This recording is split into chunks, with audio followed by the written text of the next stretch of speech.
للغاية أن نرى أخوات لنا بيننا. Because true Islam will never marginalize women. Remember. فلنتذكر that if the women do not know the Quran and the words of Allah and study the words of Allah, how then can they pass on to the children what they do not know?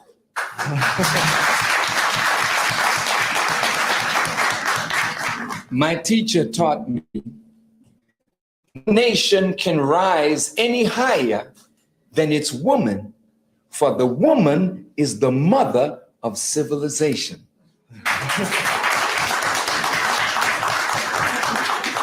Now, why is this so? When you teach a man, you teach an individual. When you teach a woman, you teach a nation. As you remember the story of Yusuf in the Quran, Yusuf was sold into slavery in Egypt by his own brothers. But Yusuf became a master in the land where he was sold as a slave. We were sold into America by some of our African brothers to be made slaves. But when we were brought to America, the Europeans wanted no Muslims in the Western Hemisphere.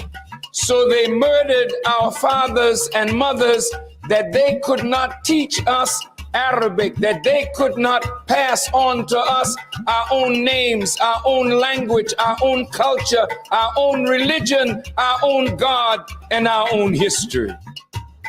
And then they sold us as though we were cattle or sheep or horses or products from one plantation to another. They denied us the right to learn, to know.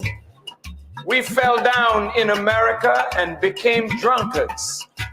We became thieves and prostitutes. We were ignorant people, divided against each other. We were in a state of jahiliyyah, worse than the Arabs prior to the advent of the Holy Prophet Muhammad, peace be upon him. But Allah, the beneficent, Allah, the merciful, had mercy on us.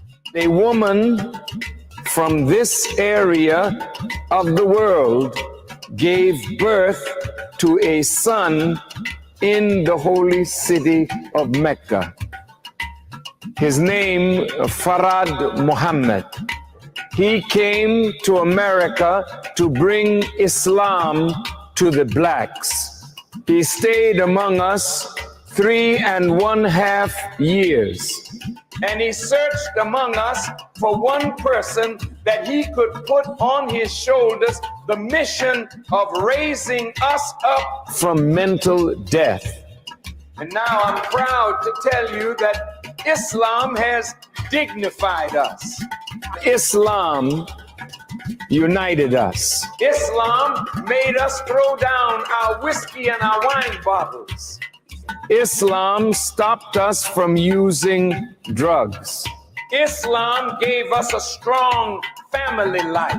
We believe it is our destiny to become masters in the land where we were sold as slaves.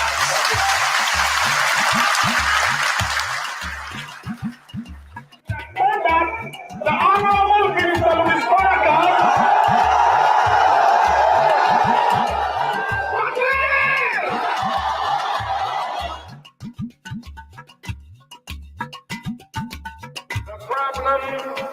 in the Muslim world is not America, nor is it Israel, nor is it the West.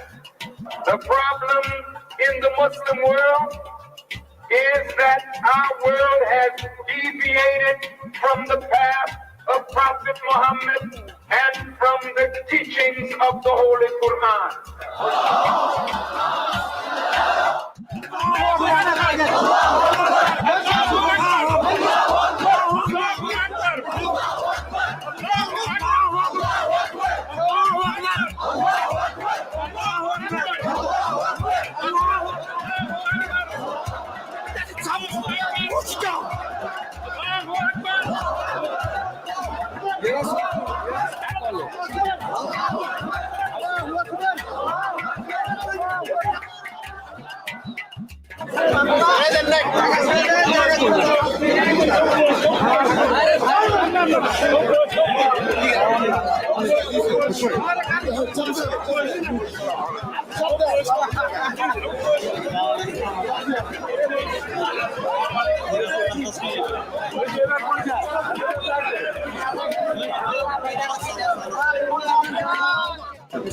God came into the world to seek and to save that which was lost.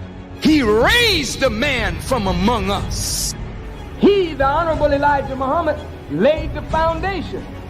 What I'm doing is something that comes from him through me, and the thing that he uses in me to do the work is my faith in him and the word that he taught. To produce men and women who wanted to clean up their life and build an independent nation for the glory of God.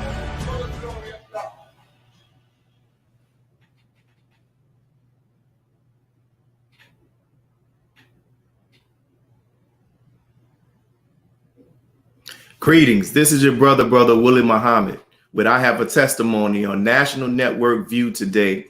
We have several special guests, and these special guests are as follows, brothers and sisters. Sister Mary Alice, Brother Sultan Muhammad, Brother Hamza Muhammad, Brother Harun Muhammad, Brother Rashad Muhammad, and Brother Tadar Muhammad.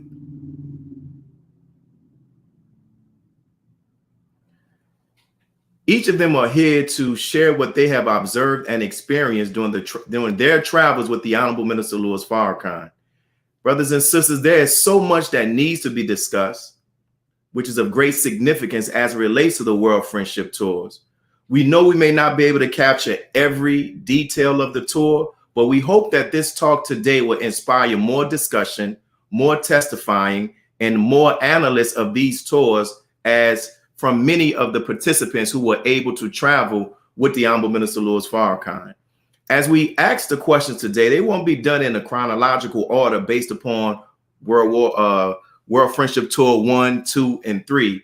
But we want to ask each participant specific questions so we can hear about their experiences at this tour, on these tours with the Honorable Minister Louis Farrakhan. And before we actually get into that, I want to personally thank each and every one of our panelists. And I think I can say that I can extend gratitude and thanks on the behalf of all of us in the Nation of Islam. We want to thank you all, brothers and sisters, for everything you have done, everything that you are doing, and everything that you will do to continue to help the Honorable Minister Louis Farrakhan and our nation. Thank you. So I know we don't have a lot of time, but let's get right to it. My first question is to our brother Rashad Muhammad.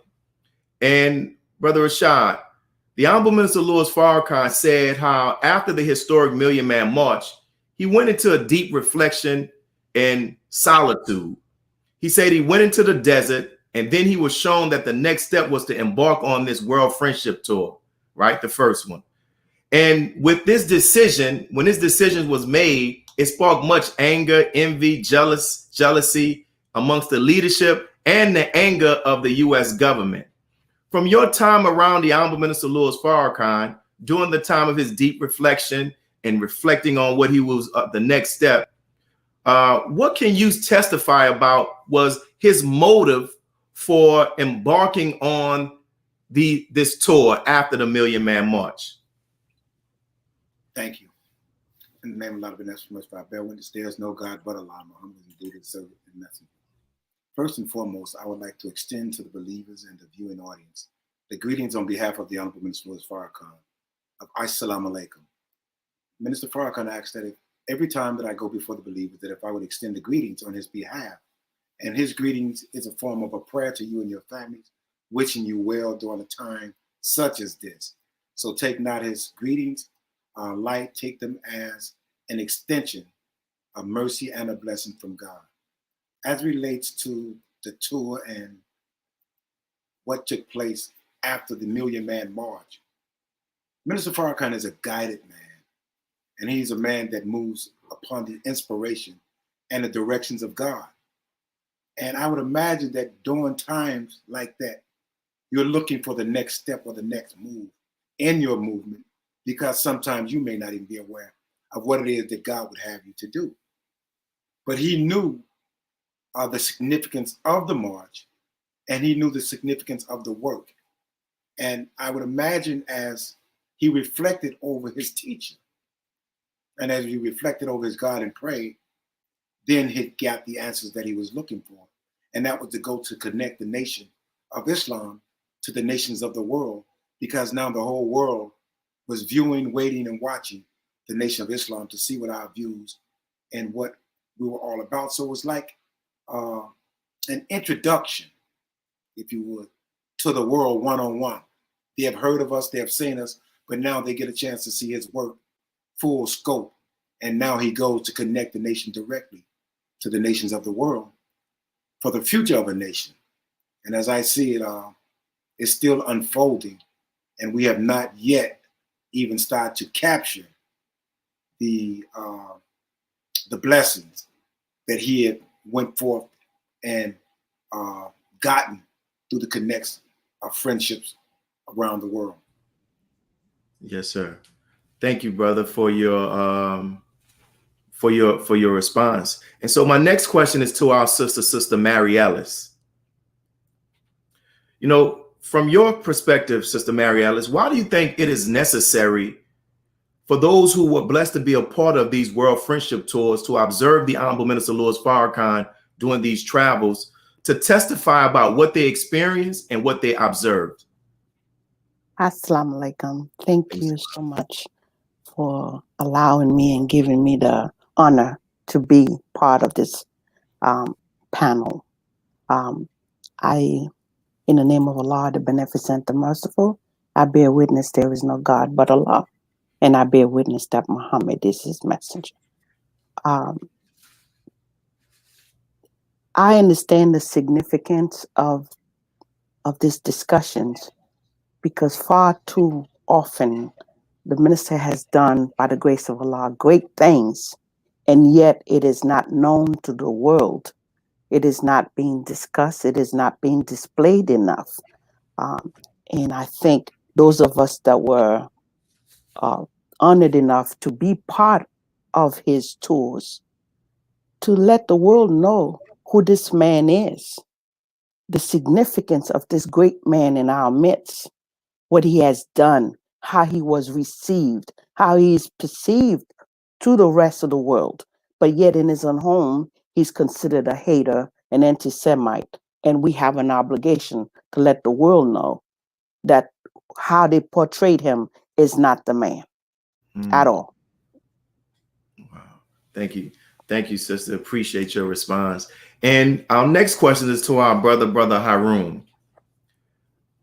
So, Brother Haroon, how do you mentally and spiritually prepare for such a task? Like when you are informed that you will be traveling with the Honorable Minister Louis Farrakhan to numerous countries, some of which the United States have listed as on their terrorist list or enemies list, and others that are experiencing internal conflict. So how do you prepare for something like that?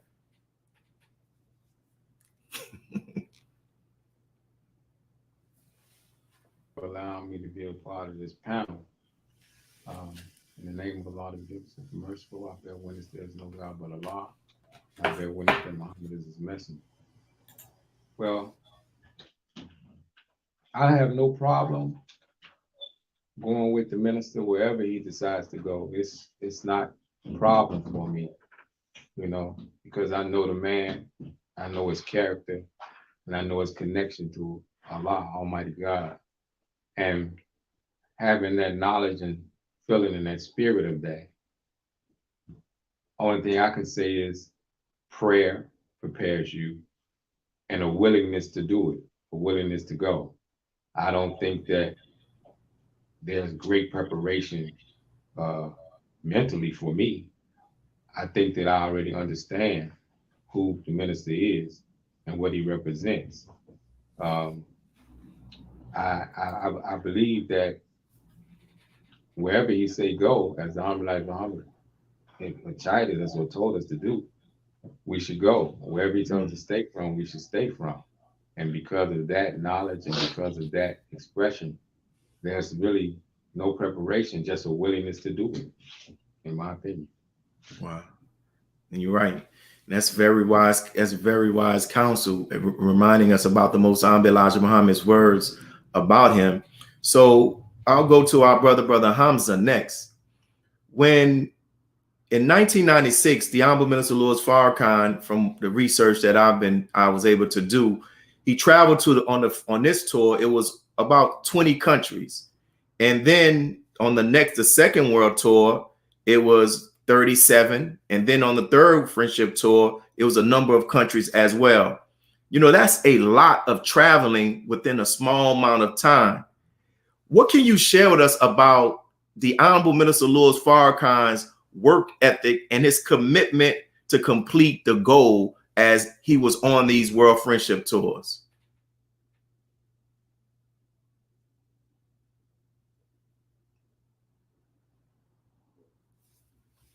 Hopefully, so he's experiencing some technical difficulties, but we'll be back as soon as he comes on. So until his camera gets together. There it is.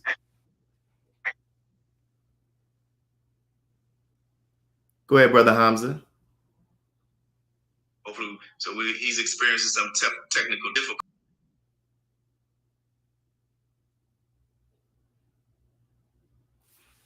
All right, well, let's do this. Well, I'll go until our brother, we work that out. So, Brother Sultan, in preparing for this actual interview, we spoke about this, and I asked you about how you've been able to travel with the Honorable Minister Louis Farrakhan in many of the cities in America, to and fro.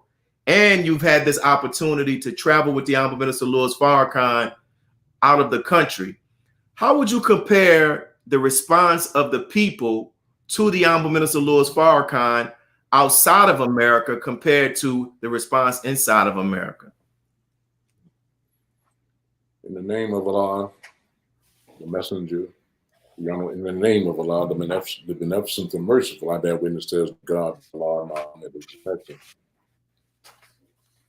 It's a very wonderful question. The Honorable Elijah Muhammad said, "What would take us 6 years would only take those in the diaspora 6 months." And that's because they were not as dead as we.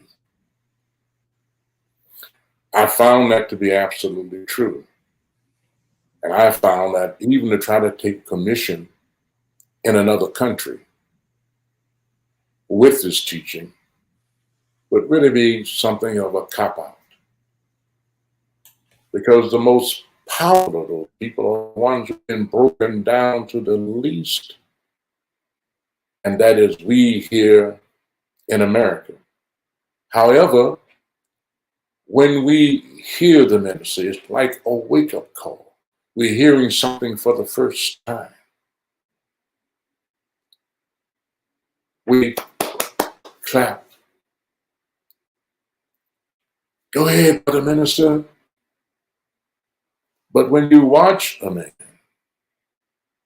born in America from amongst the dead with a word that is not in deliverable existence anywhere else on the planet, because God is not the author of confusion. And when he gives that man a word that wherever he is, whatever the circumstance, and he has not been in the country, let alone spoken to the people, but he can answer the needs and the cries of those people, and they go, what we could say, crazy, because many of these people have been reared in the Quran. They have heard khutbahs all their lives. They have heard talk about the messenger of God and about the Quran all their lives. But there is something in this man that when they hear the man, they see Quran. They hear Quran. Because the God had put something in him to connect us around the world. And we are still to see how his work has benefited us and will benefit us. So to hear Quran, see Quran, to watch them here and someone falls to his feet to kiss his shoes, and he said, "Get up, bow to no one but Allah." But what did they see to make them want to do that? What did they hear, even though it may have been 20 minutes, 30 minutes, an hour in translation, many times, that would make someone do that? And all the things that each of us have seen that were so extraordinary in watching him, the way he walks, the way he talks, his voice, the way that God has made him to be attractive to the people here and abroad. He is the work of a master to make him palatable to any true believer, whatever they believe, whatever they call what they believe, to draw men unto him. And it is in this man. Right. And we thank you for those comments. And next we'll go to Brother Tadar. So, Brother Tadar, when I was preparing for this interview, I looked at some of the video footage that we showed, and they showed this as it shows in this picture. You see yourself, this is in Dagestan, right? And you're getting off, I think you all had, the delegation just arrived, and you see them putting on the Honorable Minister Louis Farrakhan, the green cloak and the green fez. Reflecting back at that moment, what were your thoughts, and what are your thoughts about that experience now? In the name of Allah, the benevolent, the merciful, all praise is due to Allah, the Lord of the world. Thank you, Brother Willie, and I thank the August panels for having me on. And when that happened, I reflect back to the United States of America, and he's speaking freedom, justice, and equality in the beast, in the belly of the beast, our liberation as a people. And what it takes us 6 years to understand, it takes them 6 months. And them being a Muslim country and recognize the minister as been anointed by the Honorable Elijah Muhammad to take this word to the 4 corners of the earth. And when we landed there and deplaned, I see that they bestowed this on him. And it just was amazing to me as a security person to honor this man like this, and which he is not honored in his own home. Just being there, brother, present, that made me feel extraordinary, grateful to follow a man like that and give my life to secure him. I thank Almighty God, Allah, for that honor to be present on that tour. Brother. Thank you. And to Sister Mary Alice, I would like to ask you this question next. In the highlight video, the narrator says how the Honorable Minister Louis Farrakhan, all throughout the tour, this particular tour, he was talking about that the minister continued to work despite being in constant pain, right, with his health. That he spoke numerous times, did several interviews promoting atonement. And I'm quite sure you had the opportunity to witness the minister still going forward despite the pain that he actually experienced. What can you testify about how, despite the challenges that the Honorable Minister Louis Farrakhan may personally face, that he does not allow that to deter him from the mission that God has put on his heart? Part of what I witness is the working of God in a man. To see him in such excruciating pain, but yet many of us, when we're in pain, the pain takes over. We think and we act upon our pain, but he did not. He thought of the work of God, what he had to do, the work of Allah. That's what was first and foremost in his mind. So his body, though his body was crying in pain, but his mind was yearning for the work. So the work came first, in spite of how his body was feeling. And to be able to see that, I knew in my heart, this man is definitely backed by God, have the embodiment of the spirit of Allah in him, that when it says impossibility does not exist in Allah's working, and that's what I witnessed, the impossibility. How could a man be in such pain, excruciating pain, but yet moving, getting up in spite, walking, talking, counseling, all of these people?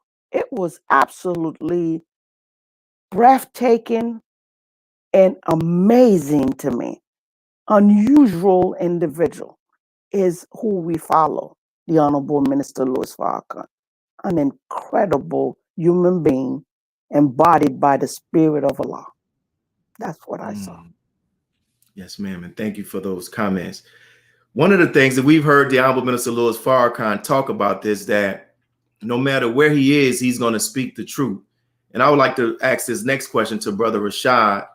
You know, the minister during this tour, he spoke in various interviews, public spaces, but also various masjids in different parts of the country, right?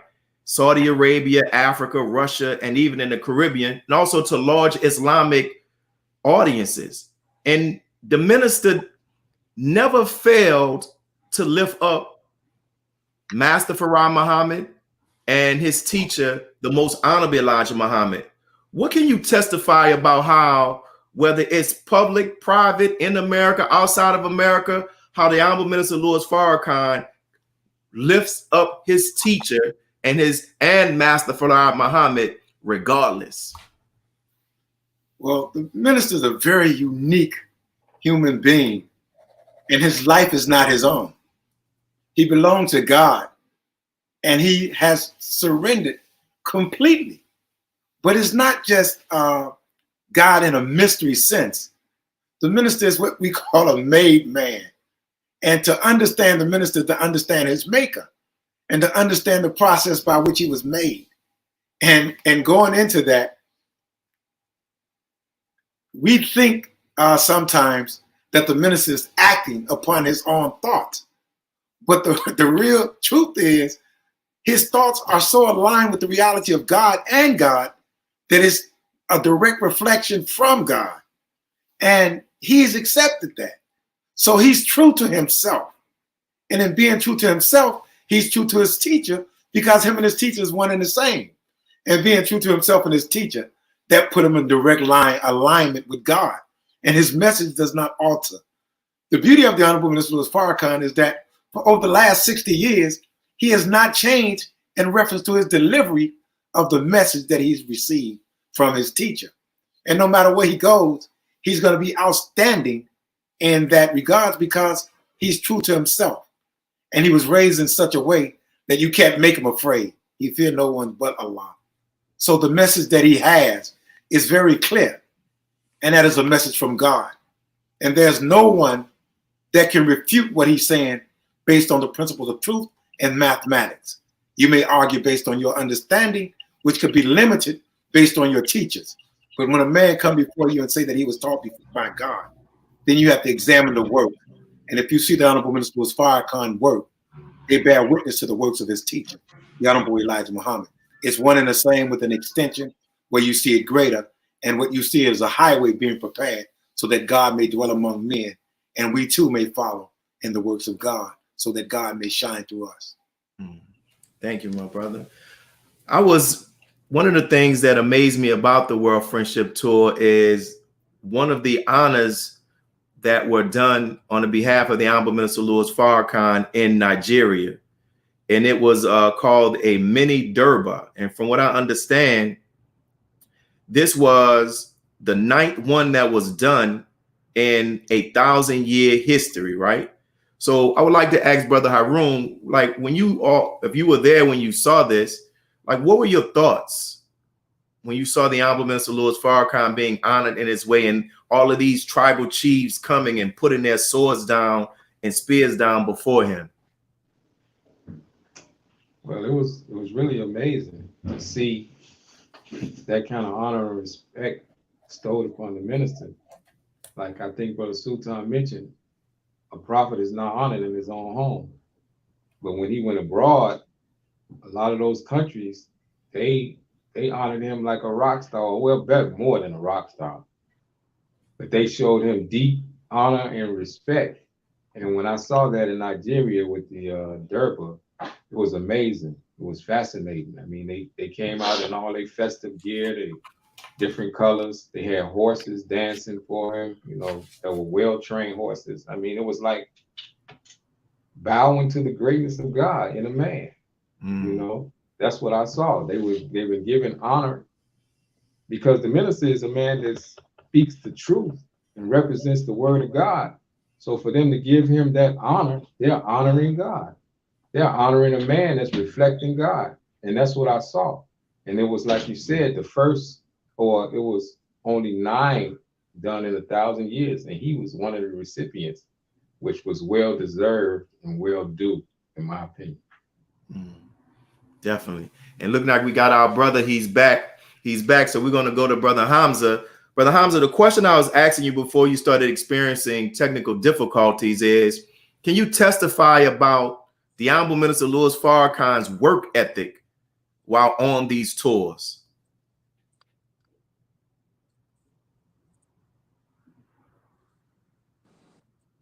You hear me, Brother Hamza? Like he's maybe still. Yes, sir. Oh, there we go. There we go. First of all, I'd like to thank Allah. Can you hear me? Yes, sir. Assalamu alaikum. Can you hear me? Yes, sir. We can. Wa alaikum salam. First of all, I'd like to thank Allah, who came in the person of Master Farad Muhammad by himself and raised a perfect example in the person of the Most Honorable Elijah Muhammad. And in turn, he raised a perfect example in the Honorable Minister Louis Farrakhan. And his work ethic can only be described as divine. No man or woman works like he does. And he's not one who deviates from what he's been given. And as we worked, he worked tirelessly and he was willing to put his life on the line every time because this was a dangerous trip. And his life was on the line every time. We see the smiles, the cheers, but at the same time, in spite of his pain, he put his life on the line for us. And so that inspired me, and there's not anything I wouldn't do for him. It doesn't matter if I sleep for 2 days, 3 days, 4 days. The road with the Honorable Minister Louis Farrakhan is beyond what I could even comprehend. And I love him so dearly. We have one of the most beautiful human beings in our midst.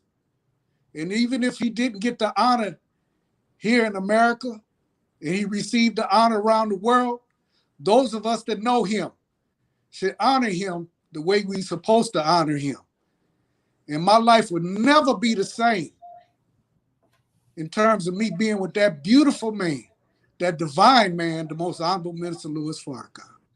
Yes, sir. Thank you. And before, I want to ask you another question as well. We talked about, or I showed, there's a picture that brother's going to pull up. This is outside the Grand Anwar Mosque in Ethiopia. And the picture to the right is of you holding the door for the Honorable Minister Louis Farrakhan. Can you talk about that experience? And you mentioned to me about something that happened with Saleem during that time. Can you talk about that experience with the audience? Yes, sir. What happened was, first of all, the Honorable Minister Louis Farrakhan is always on time. So we were limited in terms of transportation that day. So the minister was ready to go, and the transportation from that government wasn't all the way up to par. So we took off, and some of the delegation was left back. And in terms of security, that left Brother Saleem and myself. May Allah be pleased with my beautiful brother. And so when we got to the mosque, Brother Saleem has a lot more experience in world travel than myself. And of course, I wanted to go in with Brother Saleem because it was only two of us in the security detail. And Brother Saleem said, no, brother, I need you to stay outside and watch the shoes because they have a tendency to get the shoes and take off with them. And I don't want nothing to happen in terms of the minister's shoes and our shoes, those who did make it. So I stayed outside while Brother Saleem went in with the minister. And I befriended the young men that were their little boys, and they helped me secure the shoes. And as Brother Saleem and the minister was getting ready to come out, they bomb rushed the minister and dislocated Brother Saleem's shoulder. So he got the minister out, and as we put our shoes on, he said, brother, you're gonna have to take over because when they bomb rushed the minister, they dislocated my shoulder and you got to get him to the car. So I just called on Allah and I used all my might, and I didn't even entertain anything happened to the Honorable Minister Louis Farrakhan. If anything was to happen, it was for me to lose my life, for my beautiful brother. So Allah blessed me to be able to get the Honorable Minister Louis Farrakhan to his vehicle. And as I closed the door, it still was a mob around the minister, around the car. So I stayed with the vehicle, and I didn't care if I got back. I know they would send somebody back for me, but I wanted to make sure that the minister got up out of there safely. And by Allah's grace, it happened. And then Brother Sheikh Tajani, I had to give my brother credit. He held up the bus because I didn't care if I returned right then. And he held up the bus for me to make it back along with the detail. Praise be to Allah. And it's only fitting, since you mentioned Brother Saleem in this experience, we want, for those who are there, anybody, just when you want to share, can anybody talk about just briefly some of your fondest moments with our brother Saleem while on any of these tours? Anyone? Brother Rashad? Well, when you speak of Saleem, Saleem was he was a supreme brother, friend, humble man, serious. Saleem trained a lot of us as relates to relating and movement around the minister. For me, Saleem was one of my greatest teachers when it came to international travel, because I followed Saleem and I understood Saleem movement just by watching Saleem. And Saleem was a person that, no matter where you was at, he was going to get you in and he would get you out. That was his mind. And Saleem was a jack of all trades in reference to service. There's nothing that was needed that Saleem wouldn't do, no matter how large or small the task.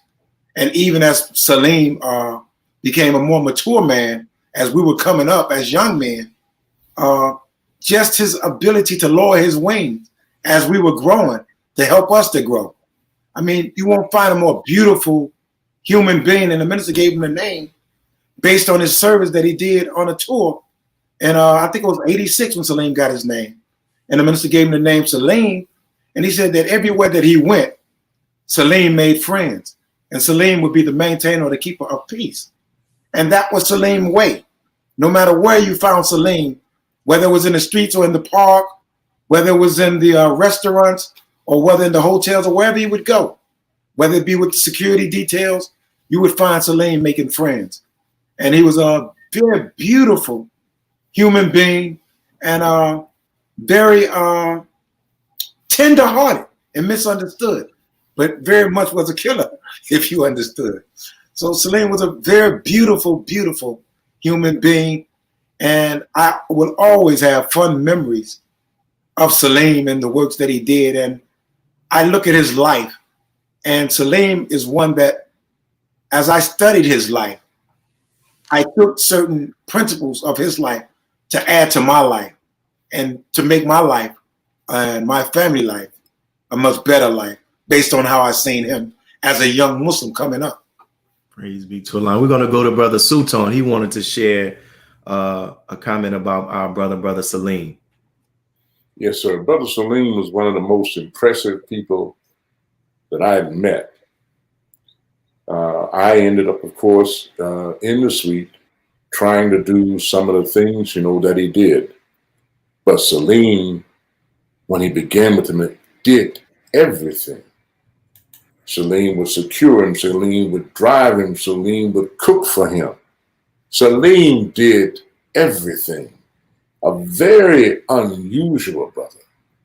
His ability to deal with people and handle people and to watch someone and then find a way to get to that person, to get what was necessary in order to perform this or that or the other that was in fact necessary. A very beautiful brother, very knowledgeable brother. And I mean, Saleem could handle almost any situation. And what I think about when I think about him and his janazah, and if I remember correctly, the minister would not, he didn't see Saleem that way, so did not need to see Saleem at that janazah. But it helped me to understand more about the Quran, when the Quran says that they are not dead, we just don't understand or perceive.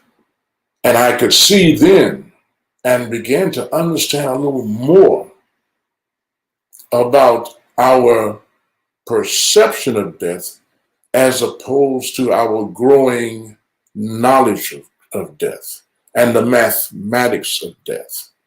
Because if everyone was still alive who was ever born who did any good, we'd be stretched out to Pluto.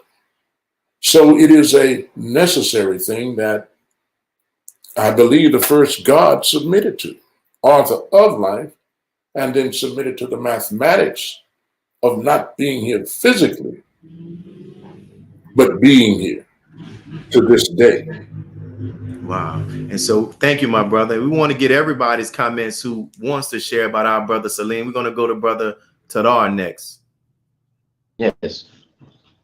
Brother Saleem was my first teacher in terms of driving. He taught me dignitary driving. And we was in Arizona one time. And we was in different vehicles. Me and Brother Emil was in a vehicle. And we was headed back to the palace. But Saleem, I know a shortcut to the palace. And we arrived there before Brother Saleem. And that stuck with Brother Saleem. He kept asking Brother Emil years later, how did you get there before me? And another time we was at the mosque there in Phoenix. It was a man being checked and didn't want to be checked. I call him, Art, we have a situation here. And Art said, okay, I'll deal with it. I grabbed him around the waist and checked the man and communicated with him at the same time. And he said, he's good. He had those qualities to communicate with people And I heard anywhere he went with the minister, it was just him. He was security man from A to Z. And by the grace of God, I learned a lot about him. And he taught me a lot. How to deal with people in general. And I thank Allah for him just being in his presence to learn. And when the keys was given to me and I moved on, and I called him, he says, your time, it's your time now. And I thank Allah for him and his family. Yes, sir. Thank you. I'm going to go to our sister Mary Ellis, and then we'll finish it off with Brother Haroon, and then we'll go into the next question. I agree with everything my brothers have said. I add all of them together as part of my view of Brother Saleem. But one of the things that I want to add to this is that Saleem was concerned with everyone, not just the minister was his principal, but the rest of us were just as important.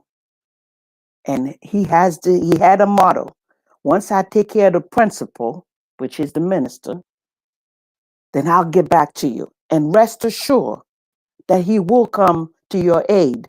No one was left behind. Saleem was very unique. He's a unique individual, and there will never be another Saleem. He took care of all of us. All of us was important to him, but the minister was his principal. And that I will never stop thanking Allah for having the honor and the pleasure of meeting and being his friend. Thank you, sister, for those heartfelt words. And we'll go to our brother Haroon.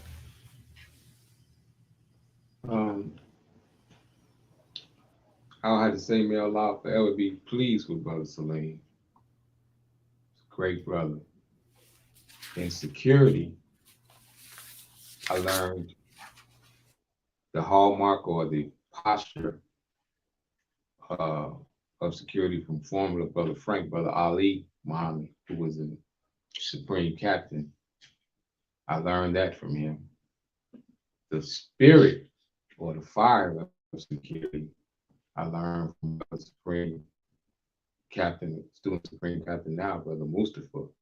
He gave the spirit of it.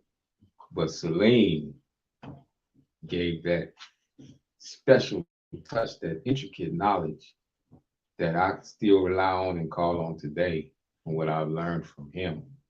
He was such a beautiful man, as all of us have said. I mean, he cared for everyone, and he would take time to teach the smallest things that were really big things and teach all of us, or share all of us of his knowledge.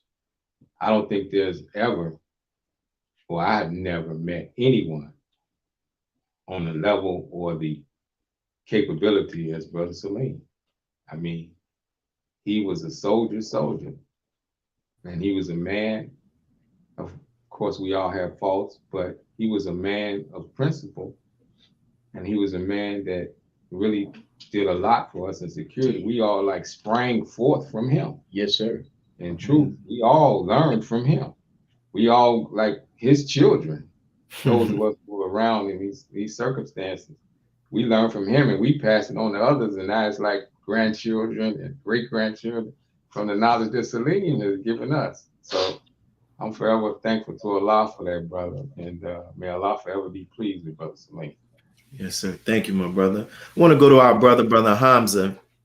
In preparation for this interview, we talked about some of the places that you visited with the Honorable Minister Louis Farrakhan. And you mentioned South Africa.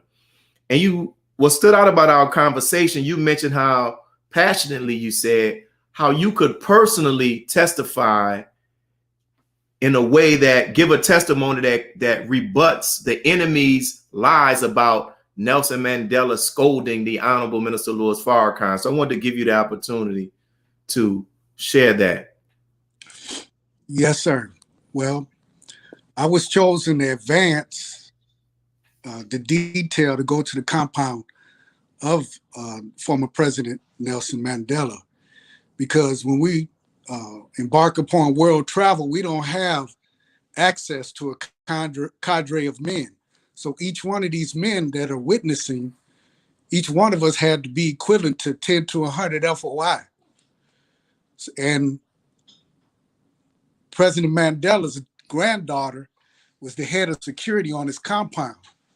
And it was said that she was very strict in terms of how she ran the compound, and no weapons were allowed. So the security that took me to the compound, they had to stay outside the compound, and I was allowed to go in. But the beauty of it is how the Honorable Minister Louis Farrakhan has made me an FOI. And in terms of the energy that was in me, she had no questions. She didn't ask me for no ID, and she received me warmly. So as Allah blessed me to go through the compound and set things up to receive the Honorable Minister Louis Farrakhan, there was nothing but love on that compound from her and former President Nelson Mandela. He got great honor, love, and respect.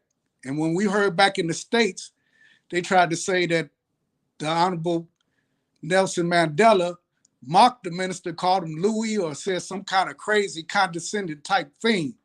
And that never happened nowhere in the tour, on the tour that we ever visited, and especially there. And it showed how much the media lies, and they don't want us to love and honor and respect this man. Thank you.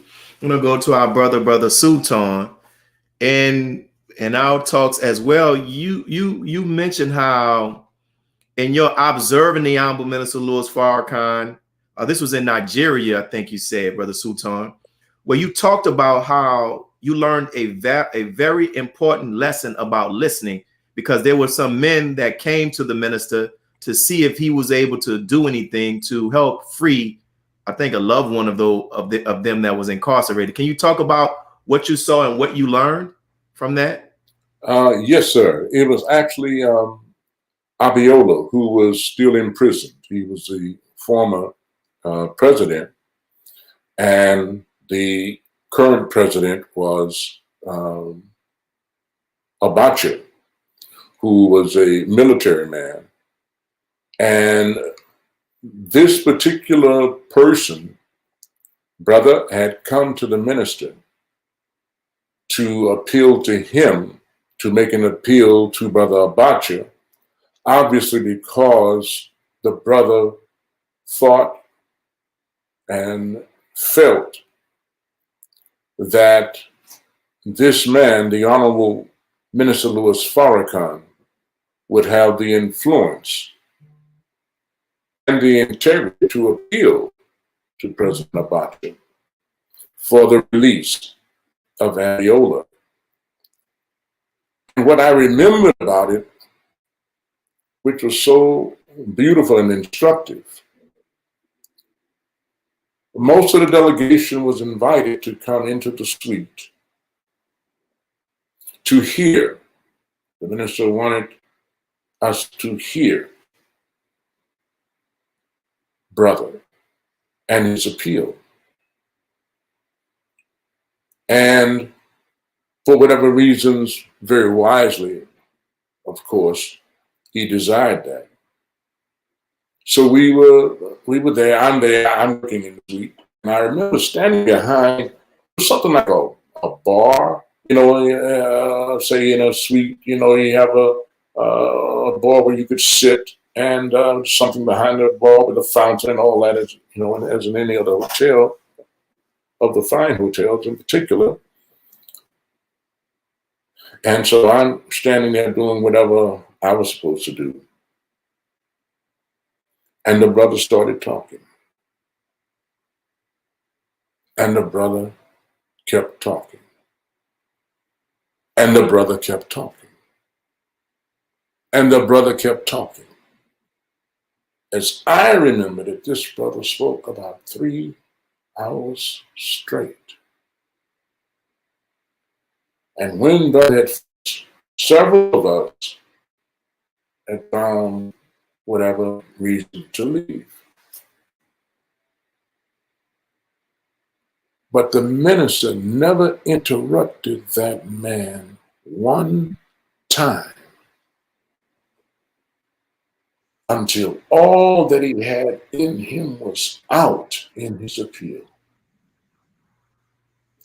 I had never watched anyone listen and listen intently like that to anybody.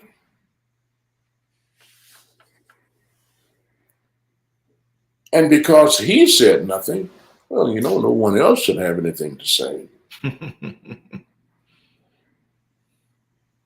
But when I noticed our leaving, I had to stay.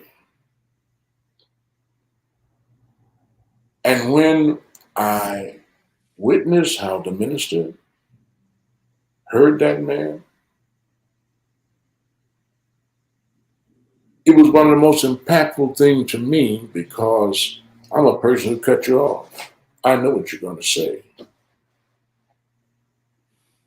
Maybe that's why I was not able to help solve problems that people may have, because we don't listen. You can't help anybody that you don't listen to. And that's why this extraordinary man answers in a way that we many times don't understand. Somebody gets in trouble. Oh, he's going to get him now. Oh, he's going to get her now. All our little personal likes and dislikes, which really, when you consider it, amount to nothing. But he'll say something like, oh, you ever notice how brother does this? Do you ever know how brother does that? And then he said one day, even if it's just one atom of good, focus on that one atom of good.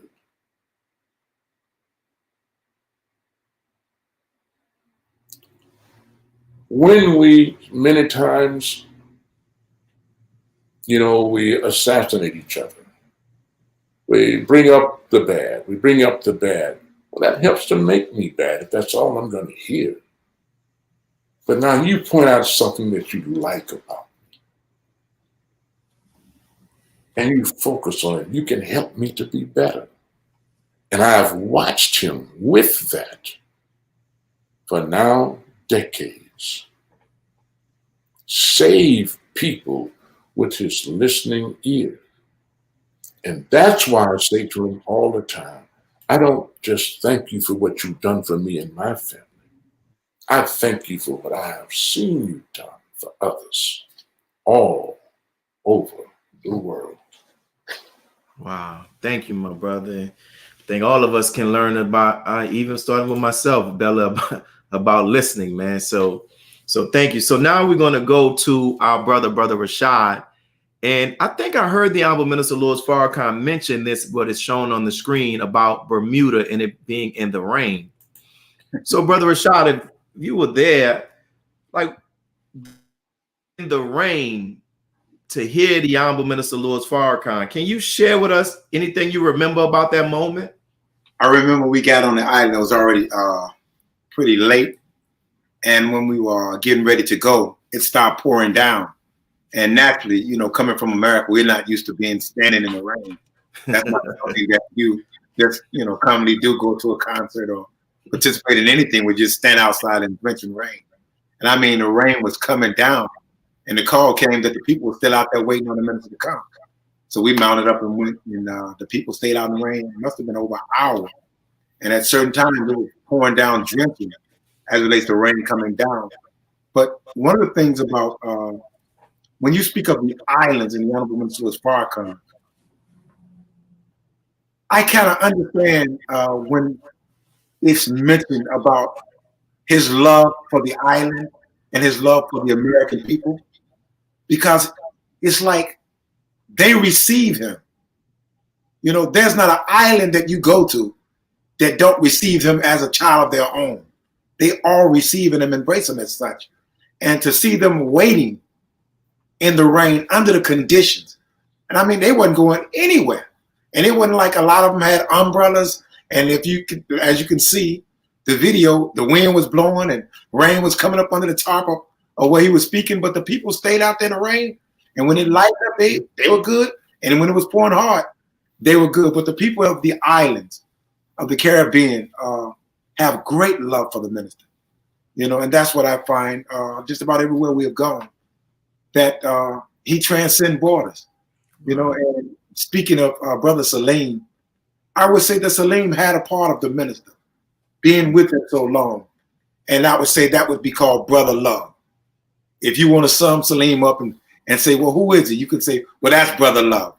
But his love was a reflection of what I would believe that he witnessed and got being around the Honorable Minister Louis Farrakhan. So, you know, everywhere we went, man, and it was mind blowing, you know. And the first time that we was on the island, you know, the island was beautiful. I had never seen an island so clean. I'm like, I had never seen a city so clean. You know, it was like immaculate. And from the time we arrived into the airport until we got at the hotel, until he arrived at the arena, the people received him well, very well.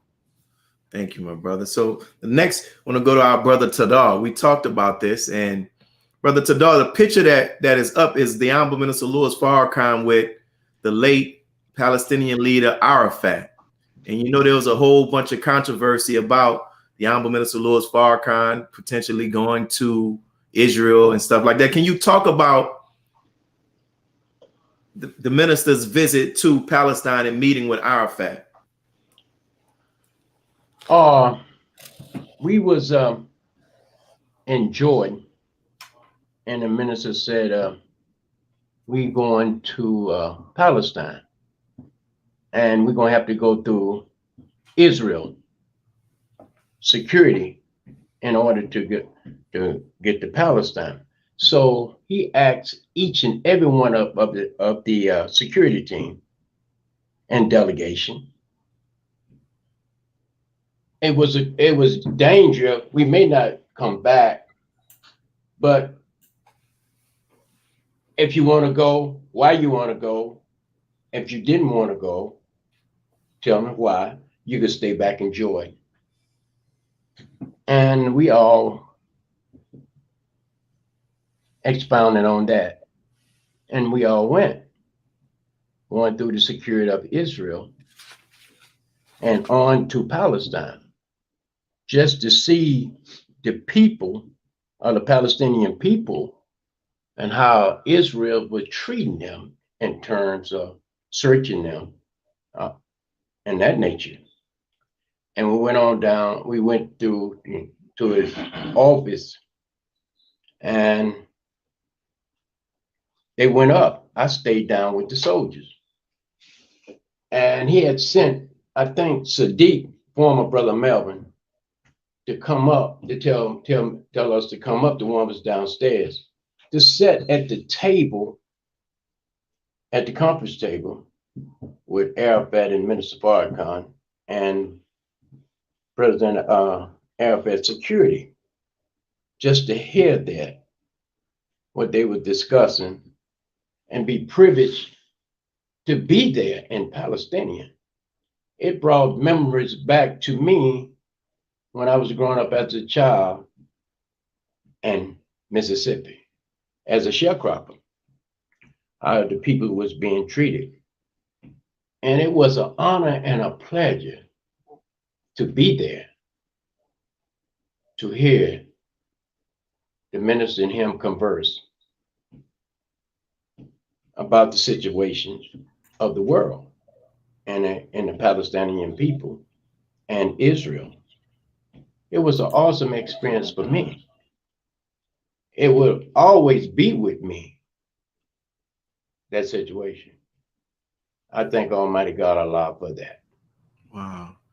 Thank you. I want to go to our sister Mary Alice. Sister Mary Alice, as I was preparing for this, Brother Abdul Kiyam, formerly Brother Jesse, said, make sure you ask Sister Mary Alice this question. It was talking about I guess this is one of the later tours where the Honorable Minister Louis Farrakhan was visiting Haiti after the earthquake. Can you share what you observed and the impact that it had on you? Brother, this is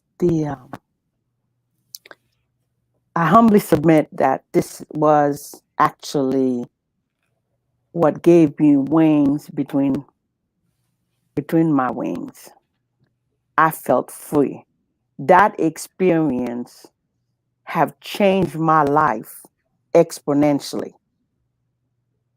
I know how people are in Haiti because I was born and raised there.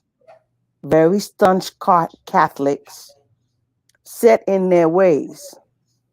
And to see the magnitude of the minister, I knew then, and I've always prayed for it, that Allah will bless the minister to see the shores of Haiti and help, because I believe in what was said. Islam comes after everything else failed.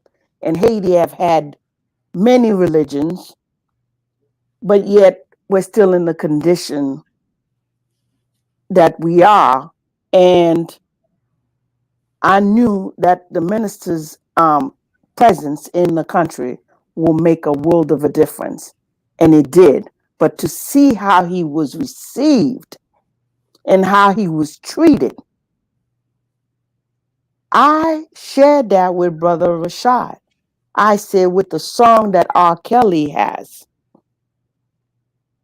that I believe I can fly. That's how much that trip impacted me. That day I felt really free, because I felt that Allah has answered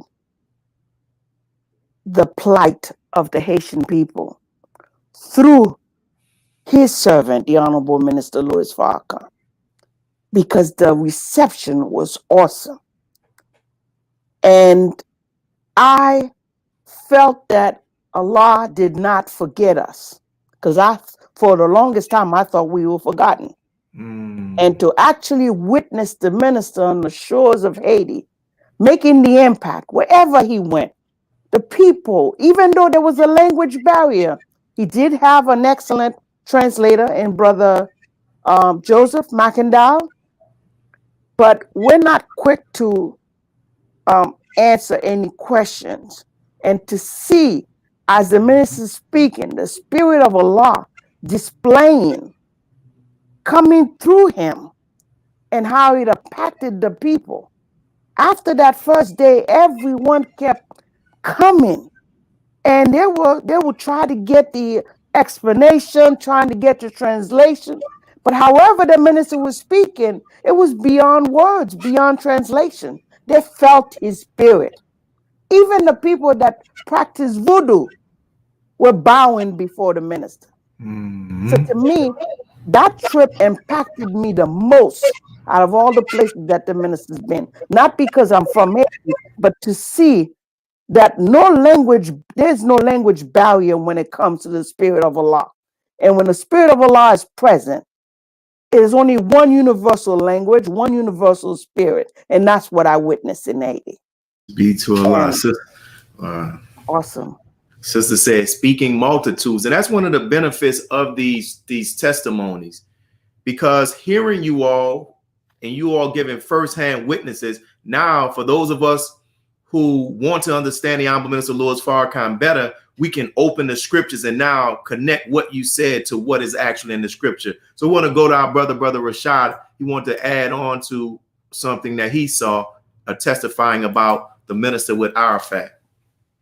Well, one of the things that we can't scurry over is the seriousness and the real danger, imminent danger, being in Israel. Especially the minister during that time had already been in battle with them for over 20 years with certain members of the Jewish community. So when we got into Jordan and it was made known that we were coming into Israel, that was a big to-do about Farrakhan coming into Israel. And they were scurrying, trying to meet to see how to handle Farrakhan's arrival in Israel. And naturally, when we went to Israel, we were not going necessarily to Israel. We were going to Palestine to be with the Muslims in Palestine. But we also wanted to go visit the Dome of the Rock, which is one of the second holiest cities to the Muslims, you know, the Dome. And, you know, one of the things that I must say about the minister, in the face of the danger and fear, when I looked at him as he made the decision not to go to the Dome to pray, it was and Sultan will tell you more about the Abuna Sheikh, but the Abuna Sheikh told the minister that whenever he wanted to go to the Dome, and if he wanted to go anywhere in the world to go, that God was with him, and that anywhere he wanted to go, that, you know, that he would be protected, and God would send, you know, angels to surround him, and so on and so forth. But when the minister made the decision not to go into Israel to pray at the Dome, I don't think he was thinking of himself. Mm-hmm. As I looked into his face, he looked at us, and he thought of the harm that could come to us. And that was what led to his decision not to go pray at the Dome, because he knew that the Jews could be very vicious, and that they are not necessarily charged when they attack someone else in their homeland that is not a Jew. Mm. So him knowing and understanding the dynamics of that, and his love for us in the delegation, even though he asked us and told us of the nature and the danger that we would face, I think when he ultimately made the decision, that his decision was made for the love of us. And the same thing happened in Chechnya. He made a decision not to go to Chechnya when we was in Dagestan for the love of the believers, and he didn't want to see the loss of life. But it's a testament to his heart and character that a lot of times, even when you have to make the choice, the hard decisions, the decisions are not made about how it would affect him, but it's made up basically by how it would affect us, and how, you know, how he would handle that. Naturally, he know God is with him. But I think that he don't want and didn't want to see any harm come to us. And he knew the potential of that. And he didn't want to put us in harm's way, even though we were willing. We were willing to give our lives. But I just wanted to say that. Those words. And this is a good segue into our question to Brother Sultan. Brother Sultan, when we talked about, the picture show up with the Honorable Minister Louis Farrakhan shaking Fidel Castro's hand. And then I know that when I interviewed you a couple of weeks ago, that we showed the picture with you shaking Brother Fidel Castro's hand. But you in our conversation, you brought up a very interesting point where you talked about the impact of the Honorable Minister Louis Farrakhan on Fidel Castro, a man who felt like religion is the opiate of the masses. He kind of agreed with that. Can you talk about that? Yes, sir. You know, it was one of the very interesting things about him. He's a very overwhelming man, very overwhelming brother, because you can see that he's one who has been full for a very long time. Now, he saw religion as an opiate, although that was a mosque there. And of course, that was a Catholic church that was there. But he did not push religion at all. And it was so not strange, but significant when we were being escorted on a tour. And the man who escorted us said something that was obviously most unusual for him. And he said that from his meeting, the minister,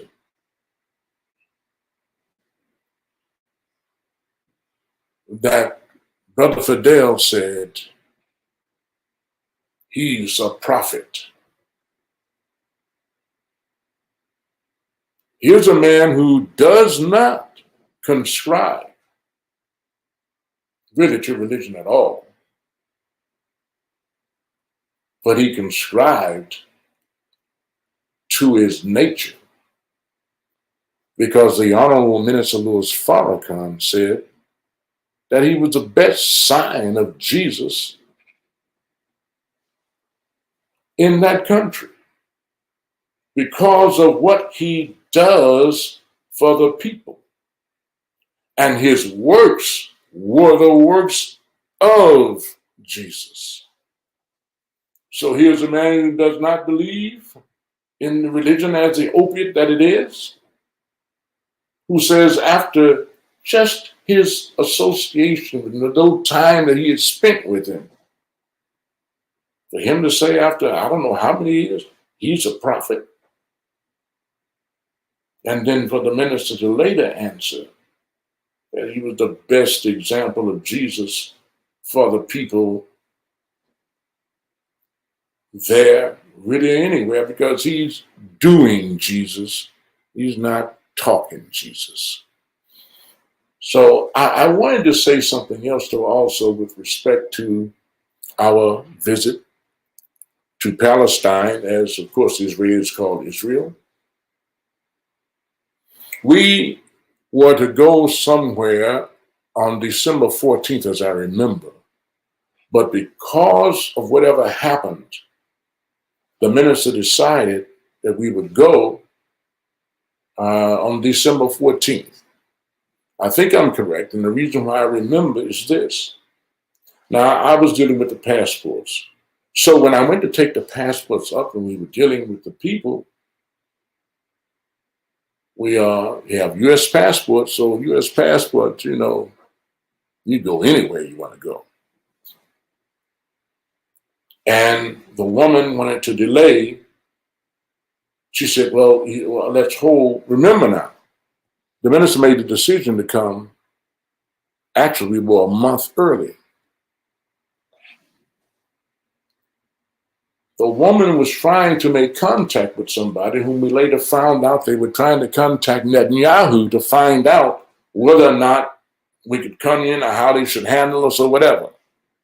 They couldn't get Netanyahu. They couldn't find him. They couldn't reach him to get instructions about what to do. And I'm looking at how the God had led the minister in that regard. And then when we're in Ramallah, which is now has been taken over by the Israelis, they're starting to build settlements in Ramallah. The minister was taken to a restaurant first after we come in. They couldn't reach Netanyahu. Okay, fine. Okay, here we are.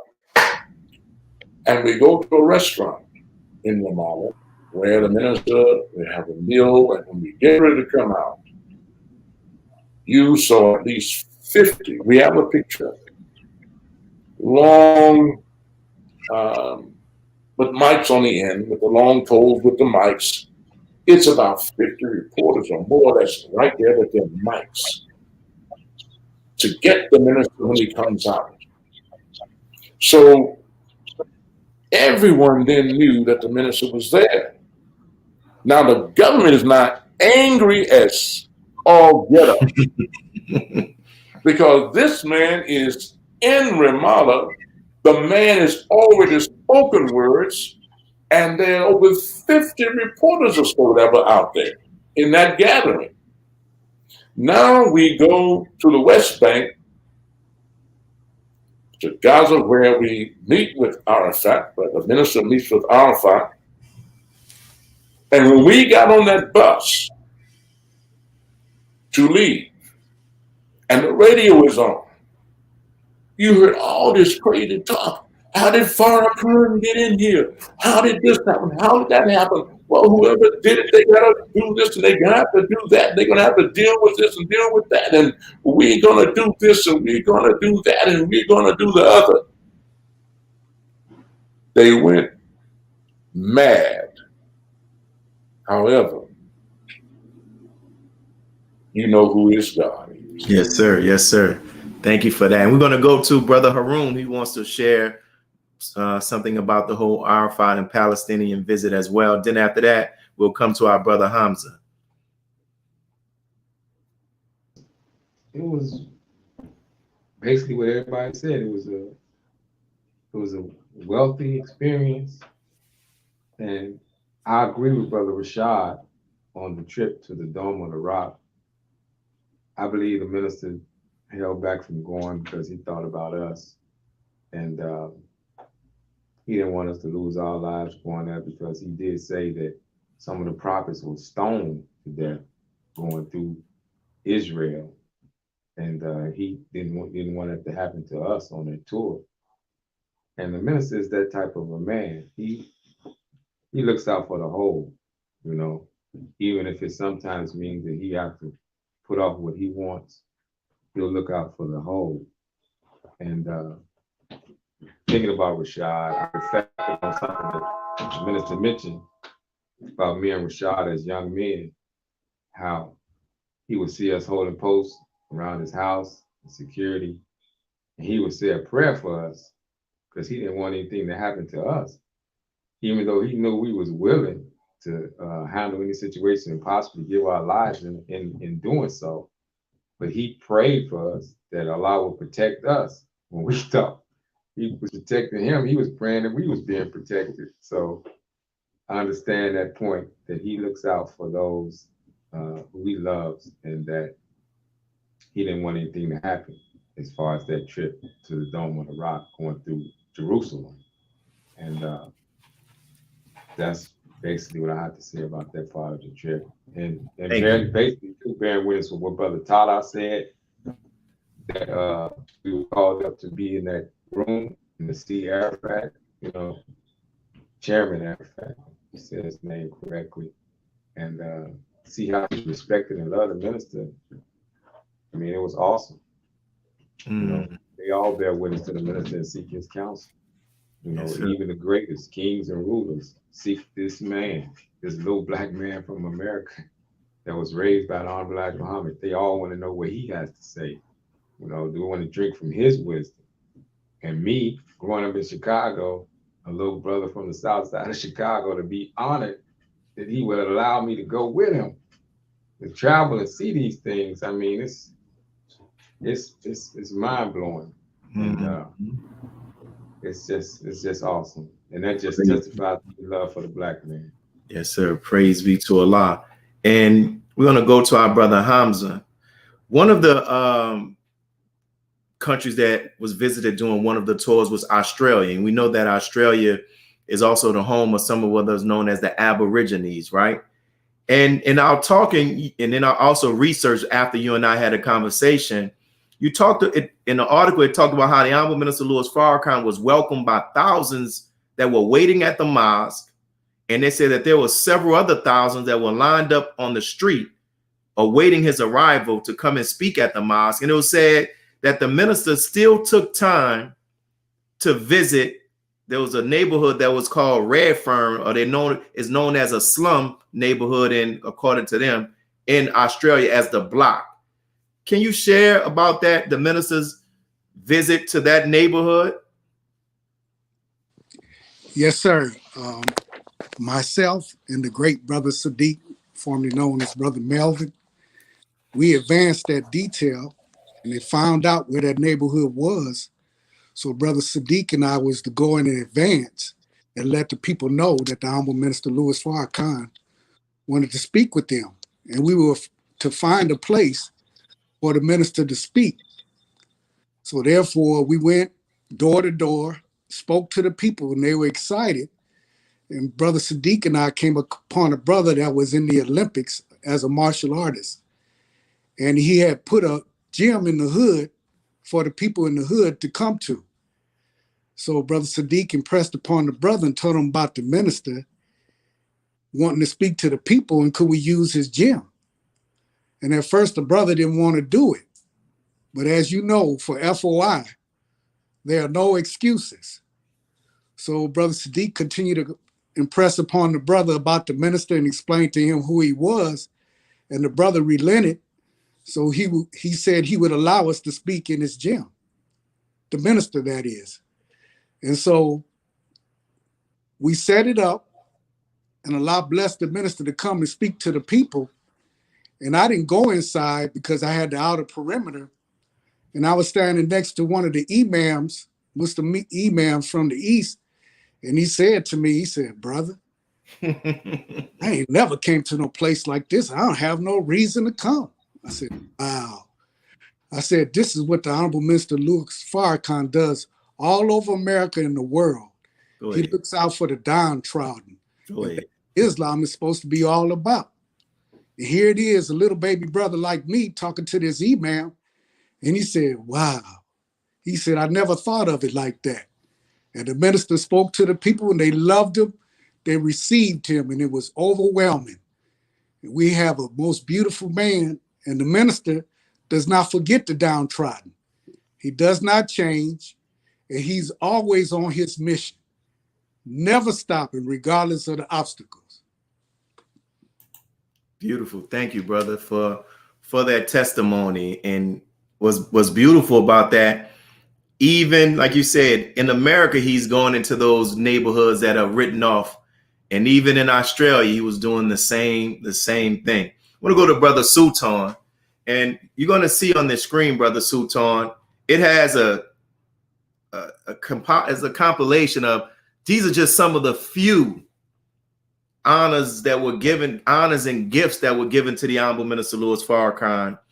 And my question I want to ask to you is the overall significance. I know we can't talk about each one, but what from your perspective, what do you see as the overall significance of the Honorable Minister Louis Farrakhan being bestowed these very important traditional items and relics and, all of these honors? Like, what do you see as the overall significance to that as it relates to the Honorable Minister Louis Farrakhan?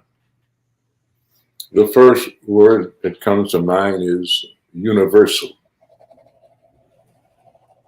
It allowed us and the world to see that obviously the God is in this man. I think I said something a little earlier, who had not traveled to these places, as a young boy, or come up in these places or whatever, like us, born here in America.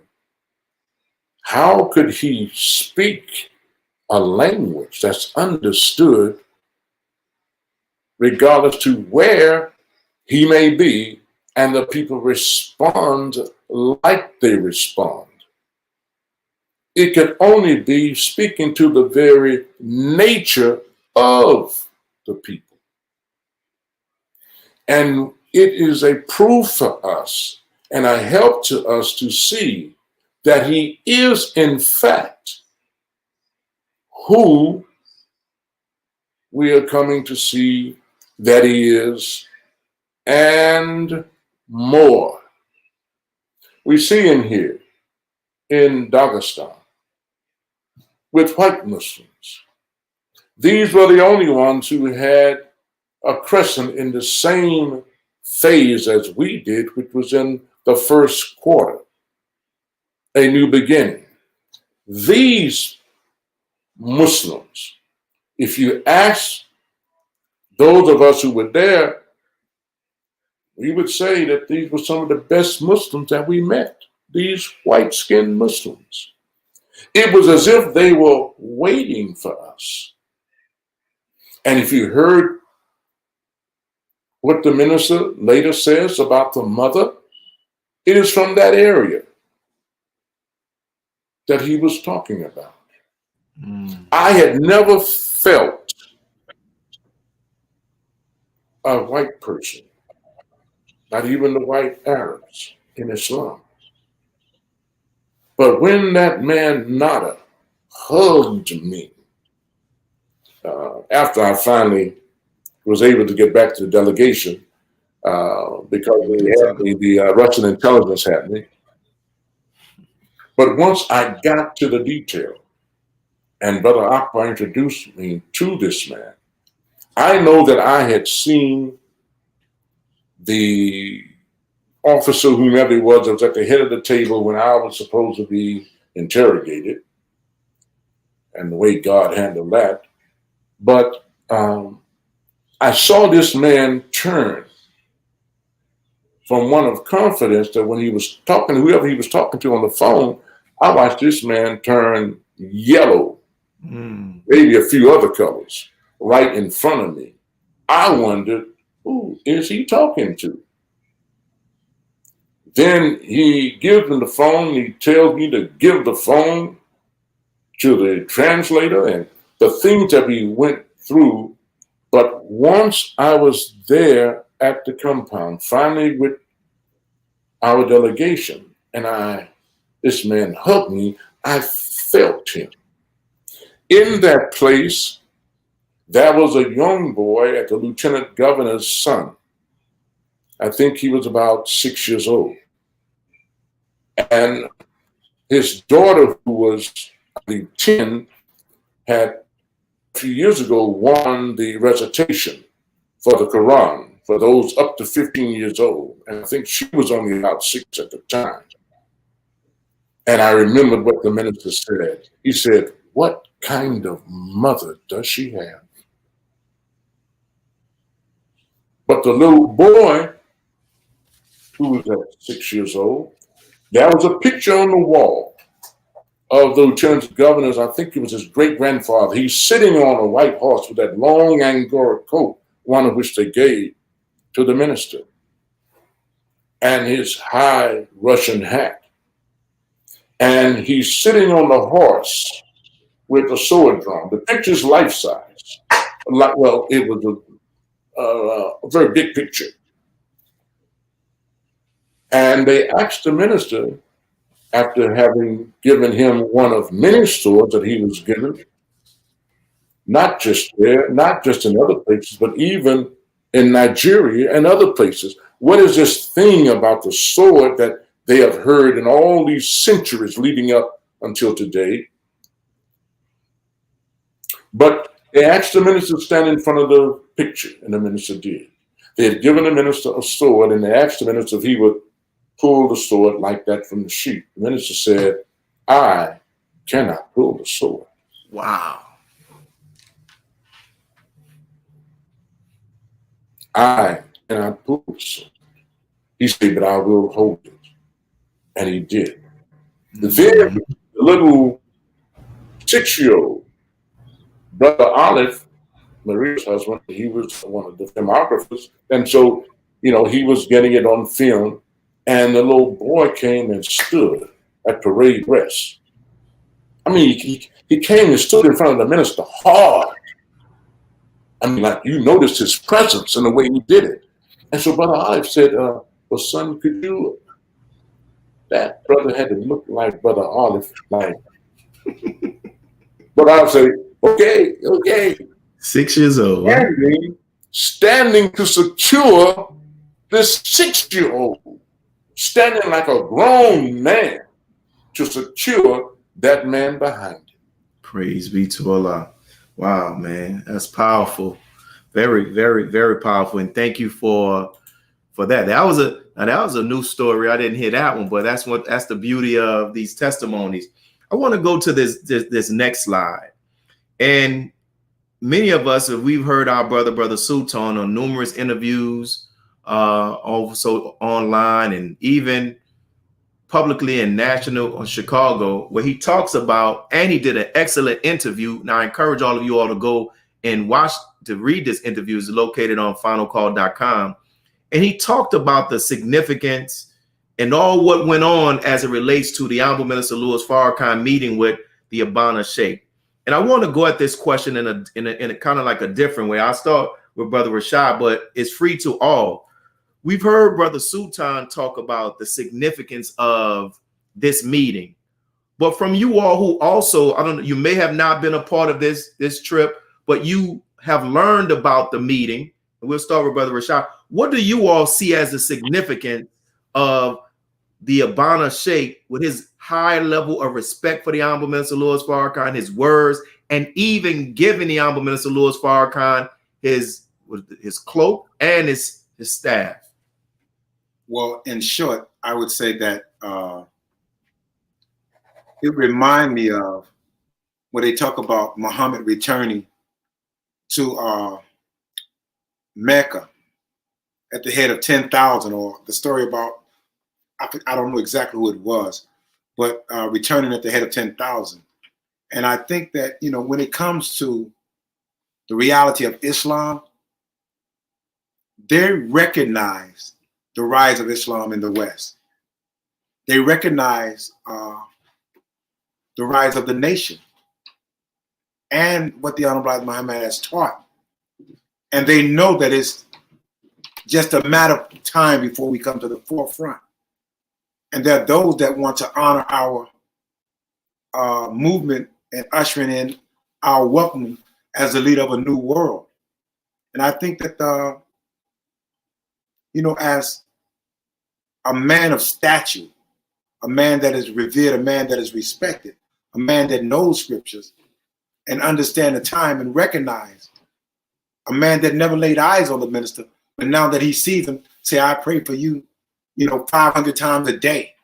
You know, I think that within itself is a testimony or a great testament to the minister and his works and what he has done as he's traveled throughout the world. And when you talk about going into Mecca, you know, it's something to go into the holy city where everyone focuses their attention in reference to the service of God. But when the minister came, how they all recognized him and spoke of him coming to their countries and how much he meant to them. To me, it's phenomenal, and it goes without saying. Just to swear, if you don't mind, I'd like to just go away from that for a moment, and you can pick it back up with the other brothers, and I'm quite sure they'll give you a greater testament as relates to the Abuna Sheikh. But one of the things that come to my mind is Ghana right now. And I don't mean to take off course, but I'm thinking about Ghana, and I thought about President Rawlings. And when you show the gifts of those in different parts of the world that was presenting the Honorable Minister Louis Farrakhan with various gifts. And as I looked at it and I thought about it, the minister said that one of the greatest gifts that he received was the goat in Mali, because the goat was a sacrifice and an offering of life so that others may have life. And some of the others can go into that. Yeah. What he said on that. But the thing that came to my mind was Ghana, because that was the first trip that I had ever taken internationally. For me, one of the greatest gifts that was given to the minister and is reflective is Ghana opened up. Once the president became more familiar with the minister and his message, he opened up the whole country to the minister and his message. And that is the great late President J.J. Rollins. Yes, sir. As a soldier, who I honor and offer debt of gratitude and thanksgiving for his life, because to me, he and the Ghanaian people reflected the mind of someone receiving the mind or the messenger of God. And I say because I would think that based on his relationship with the Honorable Minister Louis Farrakhan, he was able to navigate Ghana to his independence and to a place where they have the greatest stability amongst the African nations. And he's now being mentioned as one of the great fathers of their nation.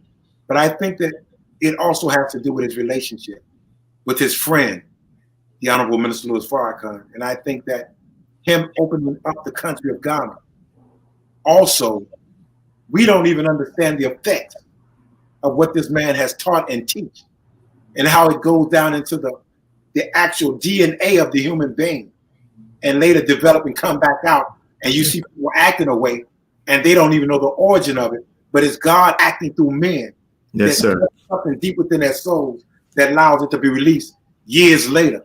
And I think that Ghana is a product of their friendship and their willingness to recognize God. And yes, that's what I think that President Rawlings was able to do. Appreciate that. And Sister Mary Ellis, I want to delve some more on this Abuna Sheikh. From your perspective, what do you see as the significance of the Honorable Minister Louis Farrakhan being shown that great respect? And how he said that he prayed for the Honorable Minister Louis Farrakhan a numerous amount of times every day. And as Brother Rashad mentioned, where he sent word to the minister wherever he wanted to go in the world. Go, like, what do you see in the significance of that?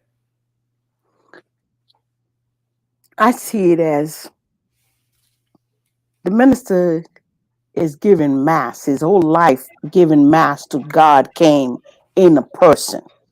Destroy the mystery, the myth that God is a mystery, God is a spirit. And to see that happen, to see the Abuna giving him his cloak and all, that's giving him, showing to the world who this man is, that he is God's representation, his Khalifa, his return. The Honorable Elijah Muhammad personally taught this man, but what he gave him was his spirit, and that spirit is in a form of a human being, and that's what I see the Abuna telling us through his studies, what Allah has revealed to him, who this man is in our midst, that he's unique. Once Brother Jabril asked me, do you think a man like Farrakhan was born for this or is made for this? And I didn't even give it a thought. I said he was born for this. Means that he was chosen by God himself. And the example that's just a small example that the Abuna given to us, all of us, the world, and especially us Muslims, that who this man is, that all of Allah's spirit is in the embodiment of this man. That's what I see it as. One more comment, brother Harun. What are your thoughts about? Let me stop, because I have another question for Brother Harun and Brother Sultan. Brother Hamza, what are your thoughts about the Honorable Minister Louis Farrakhan's meeting with the Abuna Sheikh? Well, for me, it's something that's being shown to us that we should already know. But Allah, God backs him, and backs him in a manner from all different aspects of life. And by us going on this world tour, that was one of the highlights of Allah anointing the Honorable Minister Louis Farrakhan for being diligent and on his post, never relenting. And also, too, it is an example and a sign for us, the believers that say we follow him, that Allah has great rewards for us as well. Because the minister didn't go just only for himself. He was bringing us to represent the Nation of Islam, to introduce us to the world. And that's friendship in all walks of life. And he's the embodiment of the universal teachings. And now it's time for us to bear witness and to get behind him and follow him the way we should follow him, include starting with myself. Praise be to Allah. So many people ask this question. I'm gonna start with Brother Harun, and then Brother Sultan, you can add in. When we talk about the attempt that was made on the Honorable Minister Louis Farrakhan and the delegation's life with the airplane, and about this passenger that was allowed to come on, and can you talk about that? Well, to my recollection, we were in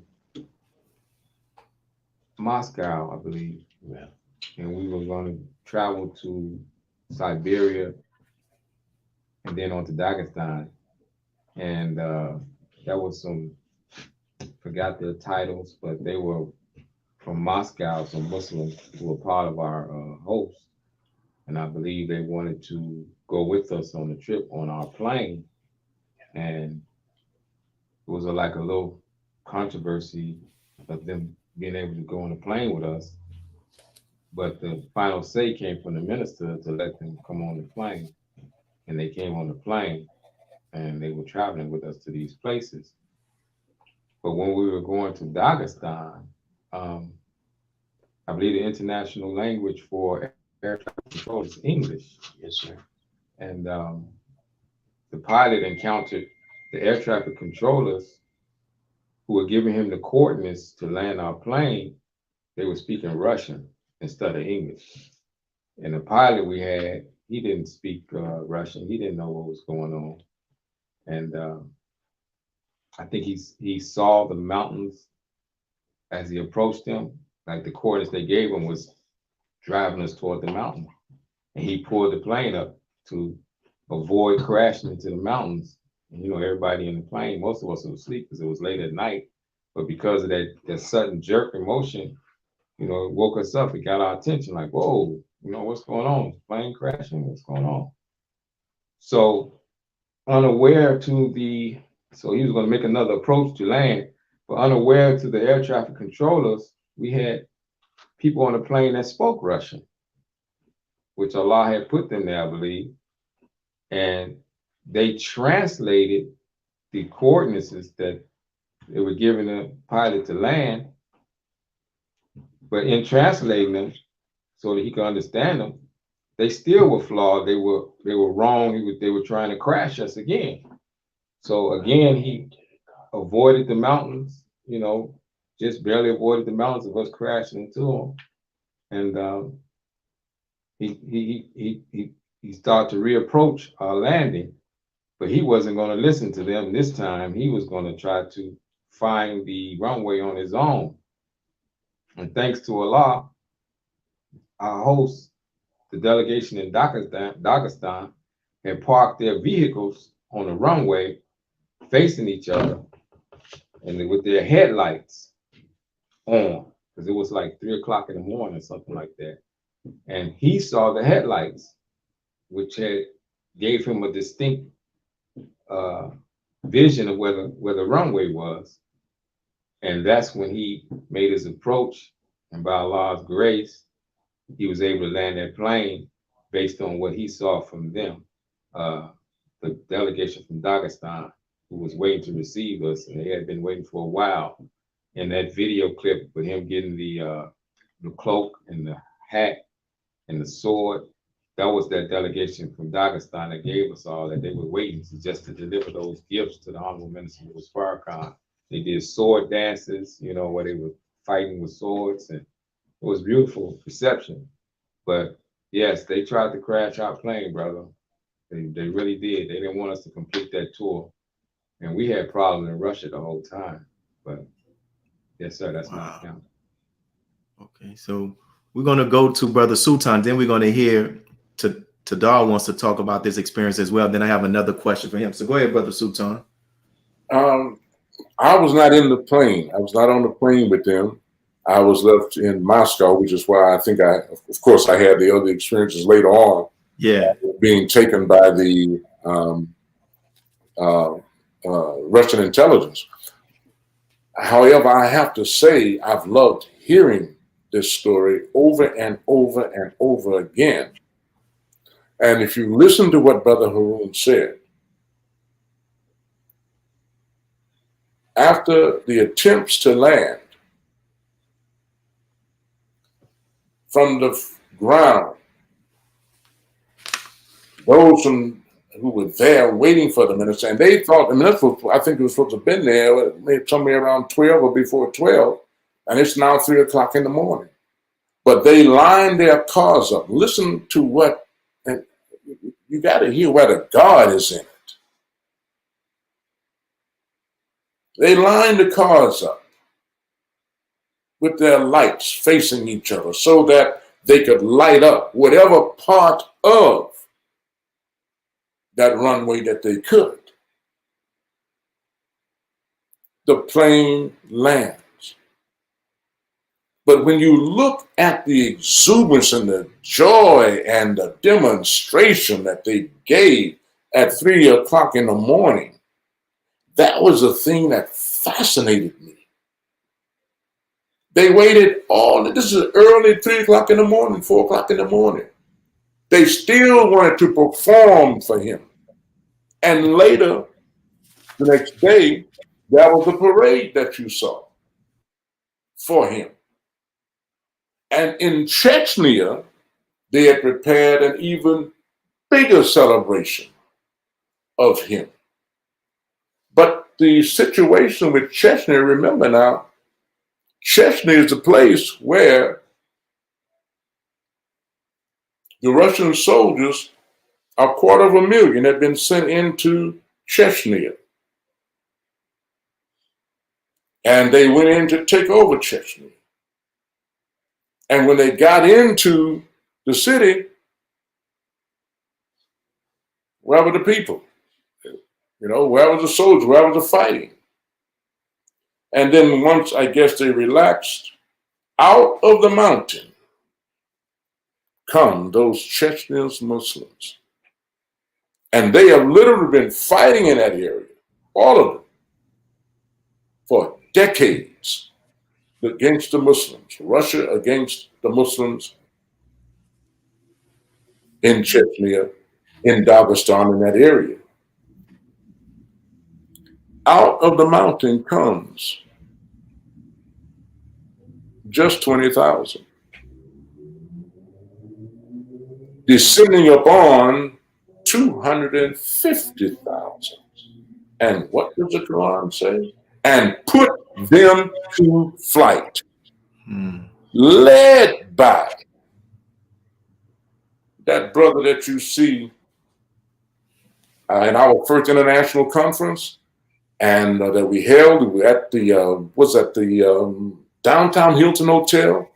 And on the video, he's got his hand on his knee like this, that big, tall Russian hat. He's all the way down on the end. The minister's there speaking, and he's like this.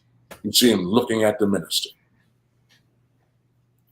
I'm telling you that for this reason. And Brother Haroon can help me with this.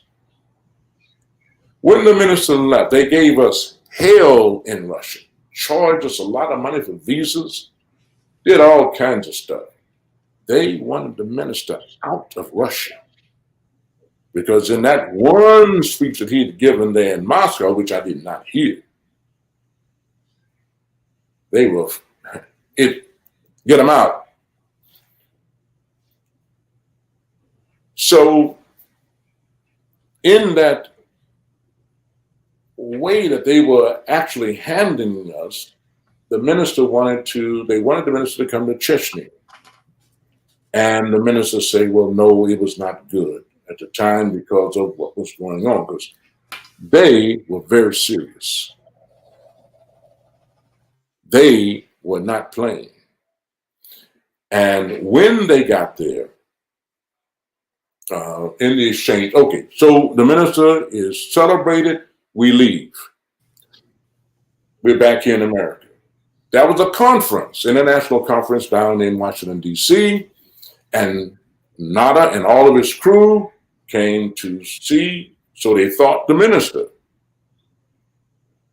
And when they got to D.C. and found out that the minister was not there at that conference, they got on a plane and came to Chicago. When they came to Chicago, it was on a Sunday, the minister had just finished speaking, so the minister asked us to take them to, I think we took them to around the Shedd Aquarium and all that, to the sites, to give them something to see until he could see them. And somebody asked, I think Brother Haroon will know, about something about the cars. And Nada said, cars, cars no more. Wow. And then he says, and then we were, I remember we were in Jackson Hole, Wyoming. I told the minister that I'd heard something on the radio from NPR about something going on in Dagestan. Okay, now let's come back forward to that point. So he says, when he was asked about the cars, he said, cars no more. When the minister leaves, we take heads for 15 days. We take the city and then we give it back. Wow. All because of their mistreatment of the Honorable Minister Louis Farrakhan, huh? Wow. Thank you, brother, for sharing that. And I know Brother Tadar wants to talk about that as well. And then I have another question for you, Brother Tadar.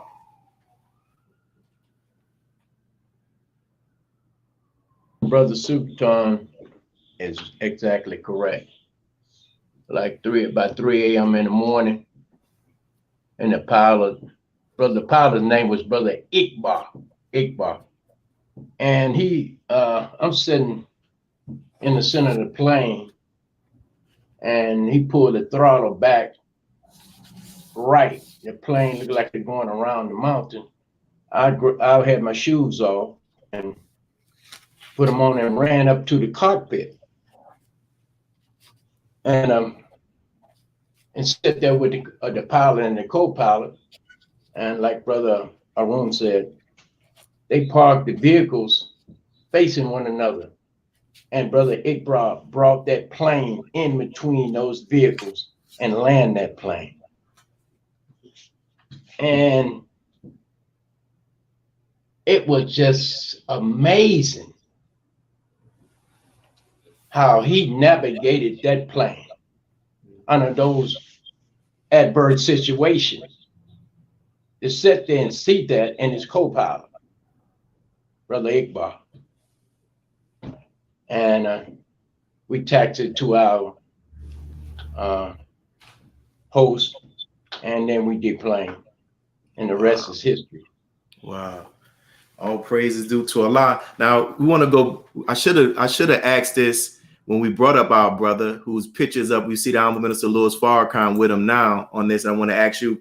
You had also the interaction with, because after the minister met with Nelson Mandela, he also had a visit with Winnie Mandela. Can you talk about that? Yes, sir. We were staying downtown at the Carson Hotel in South Johannesburg. And she came down to the hotel, and after the meeting with the minister, she came and took some photos with us, the security, on her security. And it was an amazing experience. And Mother Khadija and the sisters went over to her home, and I was privileged to go. And living where she was living is just like it was by a landfill, just like here in Chicago on 130th Street and off of the Bishop Ford. And just to see that and compare it to here in America. And with that, the people in Argyle Garden here in Chicago came up with cancer because of the chemicals that were leaking into the water table underneath the ground. The same situation is taking place all over the world with people of color. And to be at a home with Mother Khadija's, Mother Tanetta, and Sister Karima Muhammad, Mother Khadija's security. It was an awesome experience to see her movie and his movie of the President Mandela and see what they put Sister Winnie Mandela through based on watching the movie and to be with her. Mm-hmm. And she kept the movement alive while her husband was jailed over 20 some odd years. Mm-hmm. The freedom and justice of her people. Just to see that, man, that related to me back when I was down home in Mississippi. Brother, by the experience that, I'm gonna digress. When we land there and at the airport in South Africa, we deplaned. There was a man outside in chains. He was letting us know it's nothing have changed. Everything is the same. That was amazing also. Wow. I thank God. I thank Almighty God and the minister to be privileged to go on that tour and be with my brothers, all of them, and sisters, because we faced a lot of danger. Only Allah's know, and the minister, some assassination attempts, but which we didn't know anything about.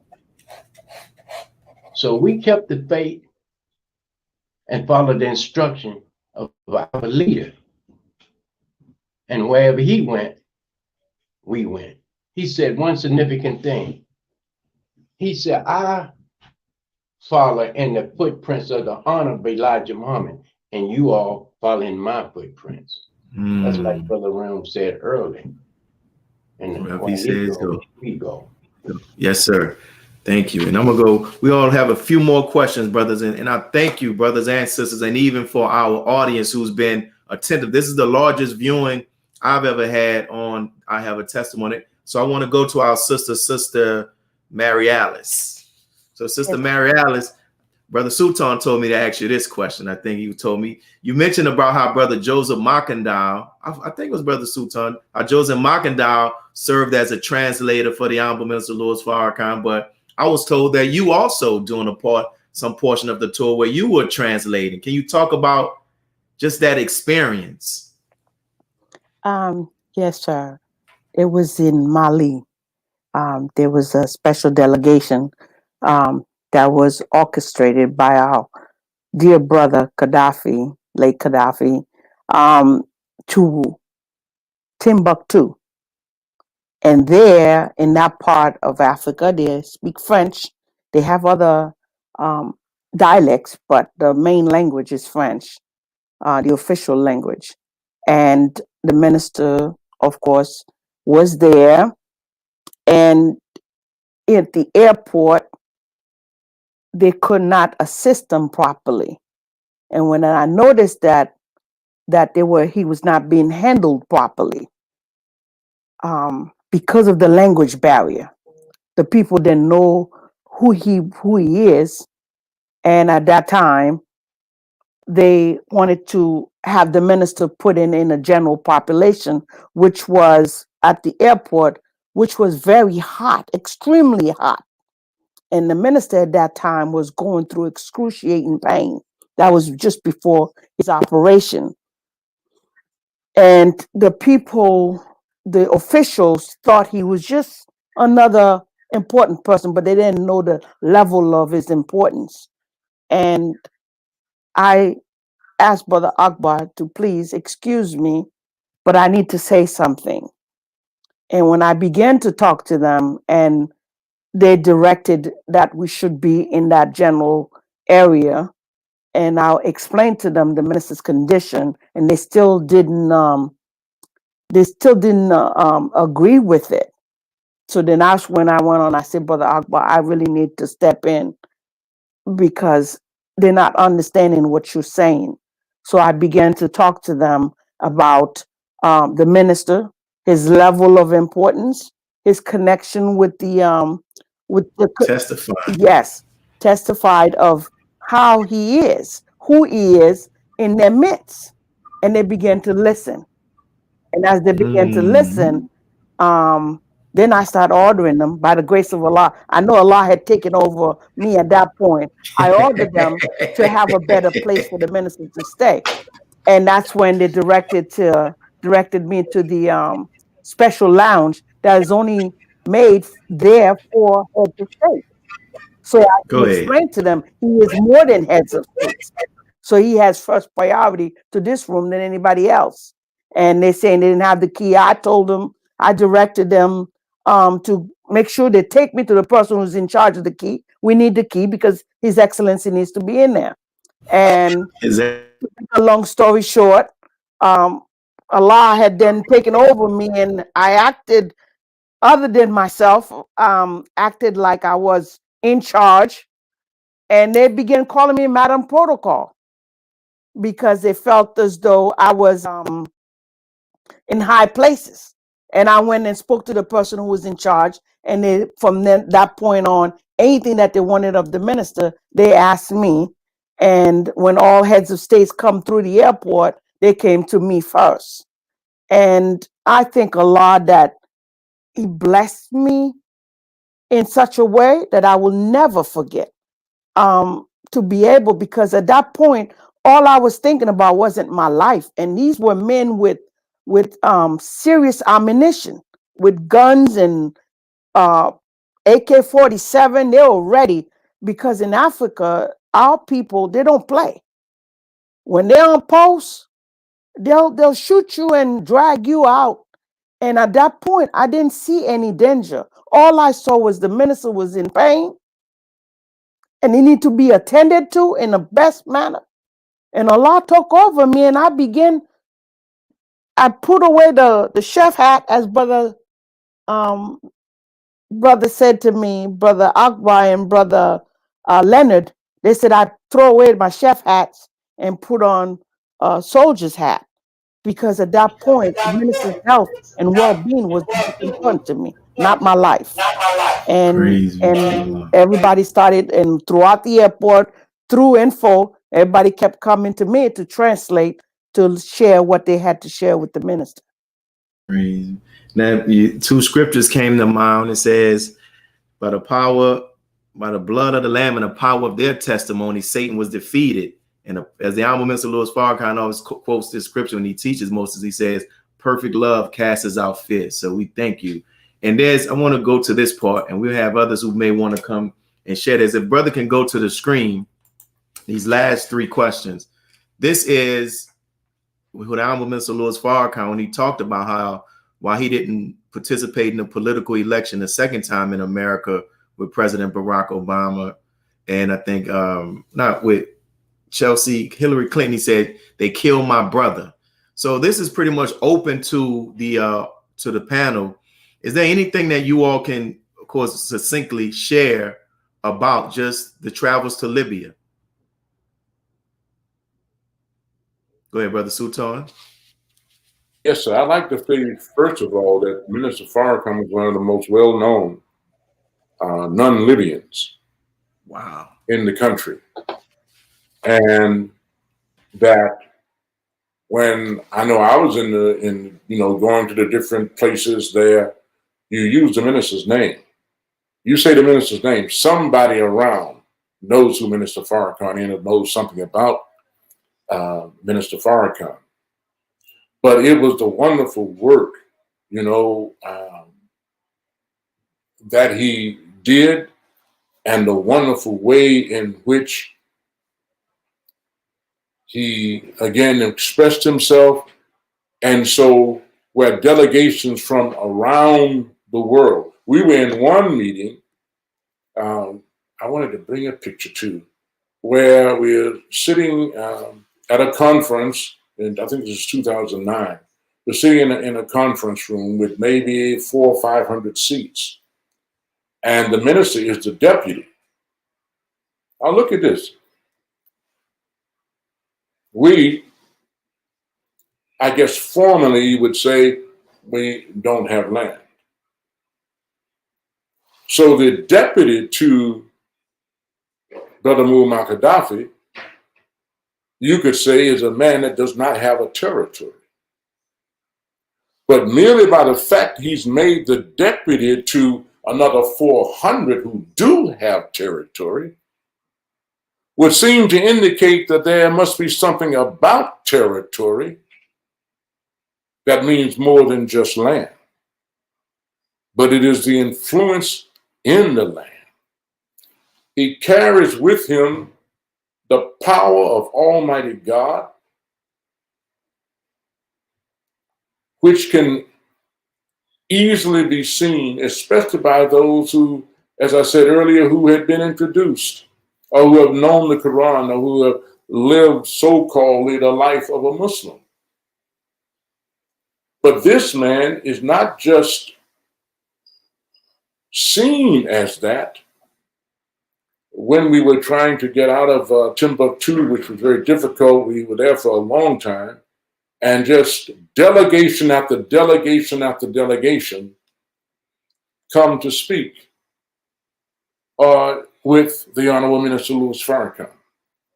All the time we were there, just delegation after delegation, coming to see him at the airport. We're sitting at the airport waiting. And so when you have that kind of wisdom, and then when he would speak, these imams, again, from all over the world, are sitting there and listening to him intently, recognizing him, and then responding to him. And these are the imams coming from and sheikhs coming from other countries. Your man from the Honorable Elijah Muhammad, who only had a third-grade education. But they don't talk publicly about what he taught in science. They don't talk about what he talked about in math. They don't talk about what he talked about in all the different sciences. Astronomy, the Earth weighs 6 sextillion tons, a unit followed by 21 cycles.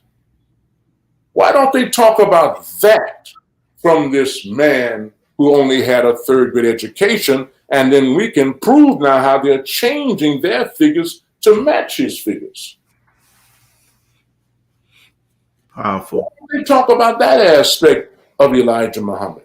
Yes, because if you do, you'll grow much quickly and much more quickly to see not only who the Honorable Elijah Muhammad is, but who, of course, the Honorable Minister Louis Farrakhan is, and it's too late. Yes, sir. Thank you. And we're gonna that question, would you say who he is? That's gonna be one of the closing out questions. Does anybody else wanted to share anything about the Gaddafi visits? Go ahead, Brother Rashad. I would say, in truth, if we go to the history of the Nation of Islam, the Nation of Islam do owe a debt of gratitude to brother leader Muammar Gaddafi, our late brother leader Muammar Gaddafi, and his attempt to help and serve the nation of Islam under all of the stress and pressure that came with that. You know, there are 3 countries that reminded me very much of the Nation of Islam. And I'll share with you why, and then also go back a little bit about Russia. First and foremost, it was Libya. The thing that reminded me of the Nation of Islam in Libya was the love for their leader, the love for brotherhood, their love for their country, their flag, their people. And then it was Syria, not Syria, excuse me, Iran.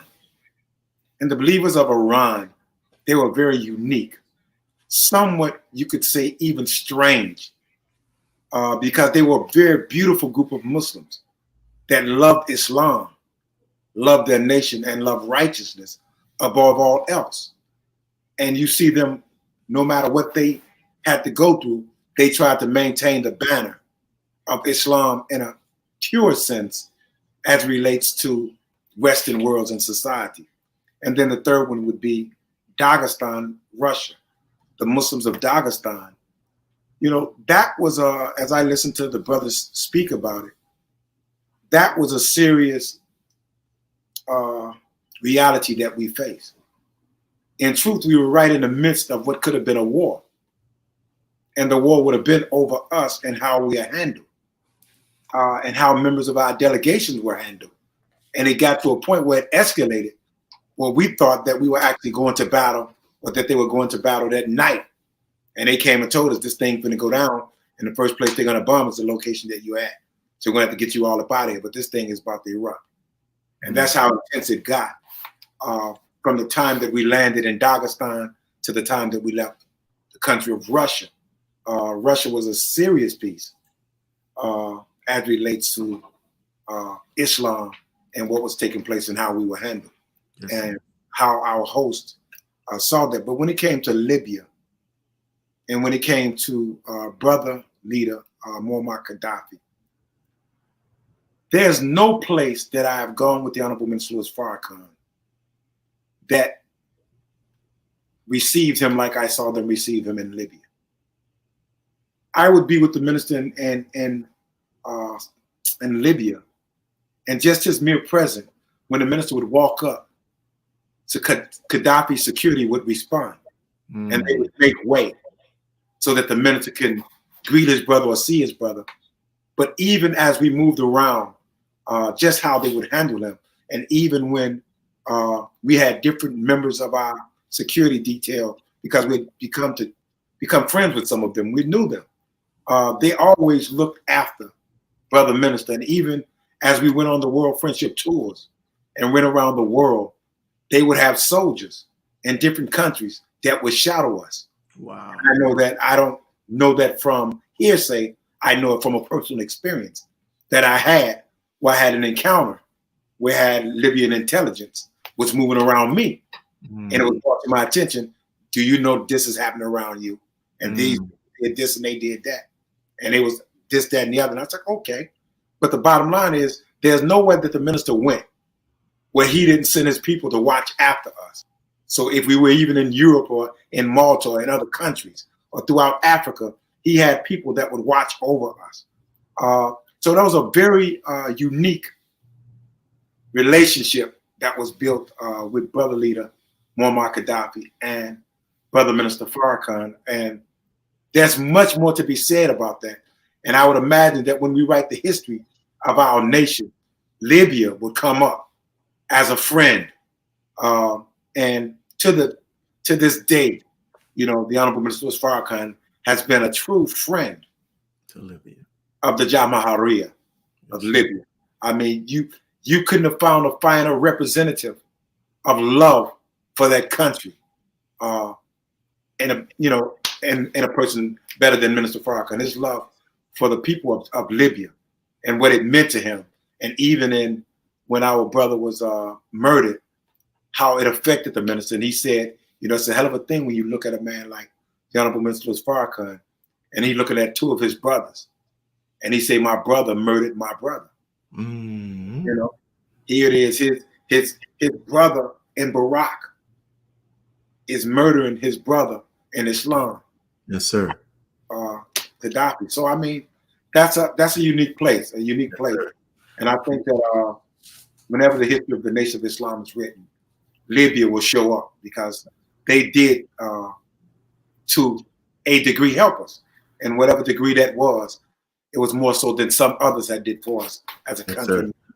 Thank you. And this last question, if any of you all want to, this is one of the last two. And I thank you all for your patience. And I thank the audience for your patience, because it's important that we get this down. As I talk to some of you all, this is how the Gospels are written, by the testifiers, by the witnesses.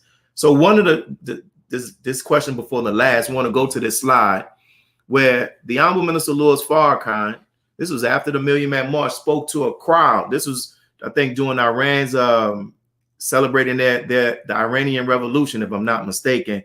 Well, he spoke to 6 to 7 million there, right, in this square. Can any of you talk about that before we close out with the last question? Anybody? Go ahead, Brother Sultan. Yes, sir. What was most significant to me about it is that, number one, the largest crowd the minister ever spoke to was 6 or 7 million in Tehran. And the Honorable Minister Louis Farrakhan, during the celebration of the revolution, I think on that day, only two people speak. That's the religious leader of Iran and the political leader of Iran. To my knowledge and what we were exposed to, even to this day, the only other person who has spoken on that day is your brother, the Honorable Minister Louis Farrakhan. Then when he spoke, you saw it. Now, you didn't see the part where the people are yelling, "Fire, fire, America, fire, fire, Israel, debt to America, debt to Israel." And when they brought the minister up, they were still going at it strong. Now, think about your man. 6 or 7 million out there saying what they're saying. Fire, fire, debt to America. And your man says, Israel is not your problem. America is not your problem. Your problem is your deviation from the way of the prophet. It got quiet. And all of a sudden you're, they went there.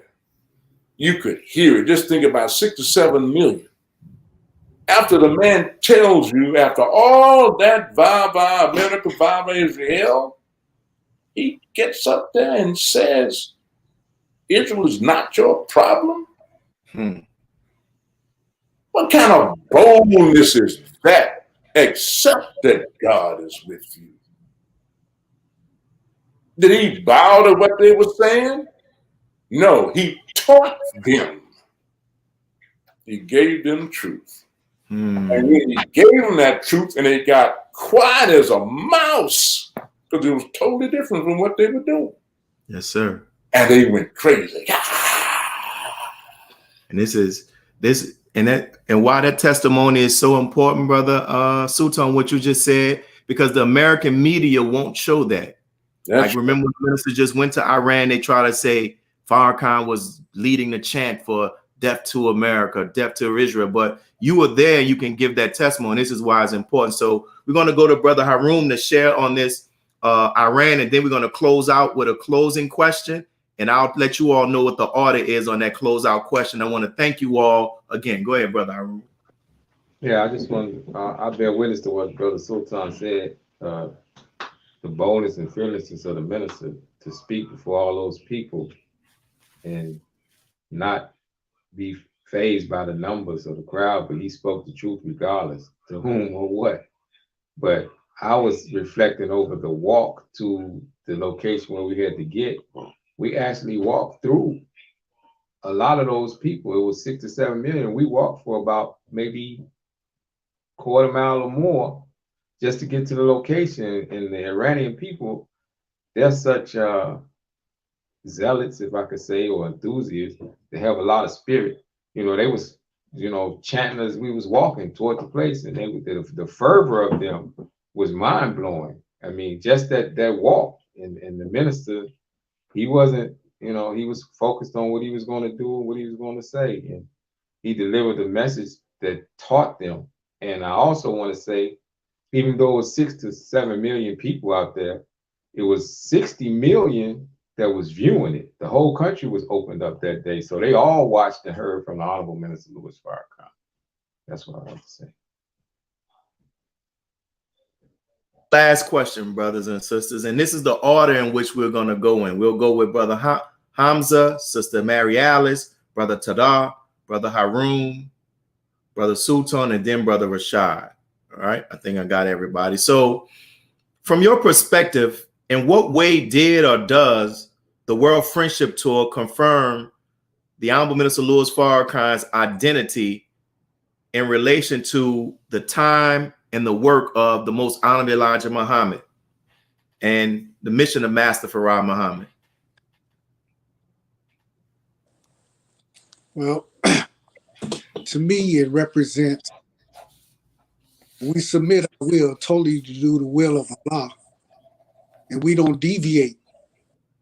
The minister is the supreme example of hearing and obey. And if we do the same, he will take us as he's ascended to become a God and make us little gods of the Most High God. And I think our problem is that the whole world does not know who he is because we do not follow and we do not take seriously what he says and what he does. And in that, if all of us would line ourselves up with him, then Allah will bless us to be successful as he is in our own little world.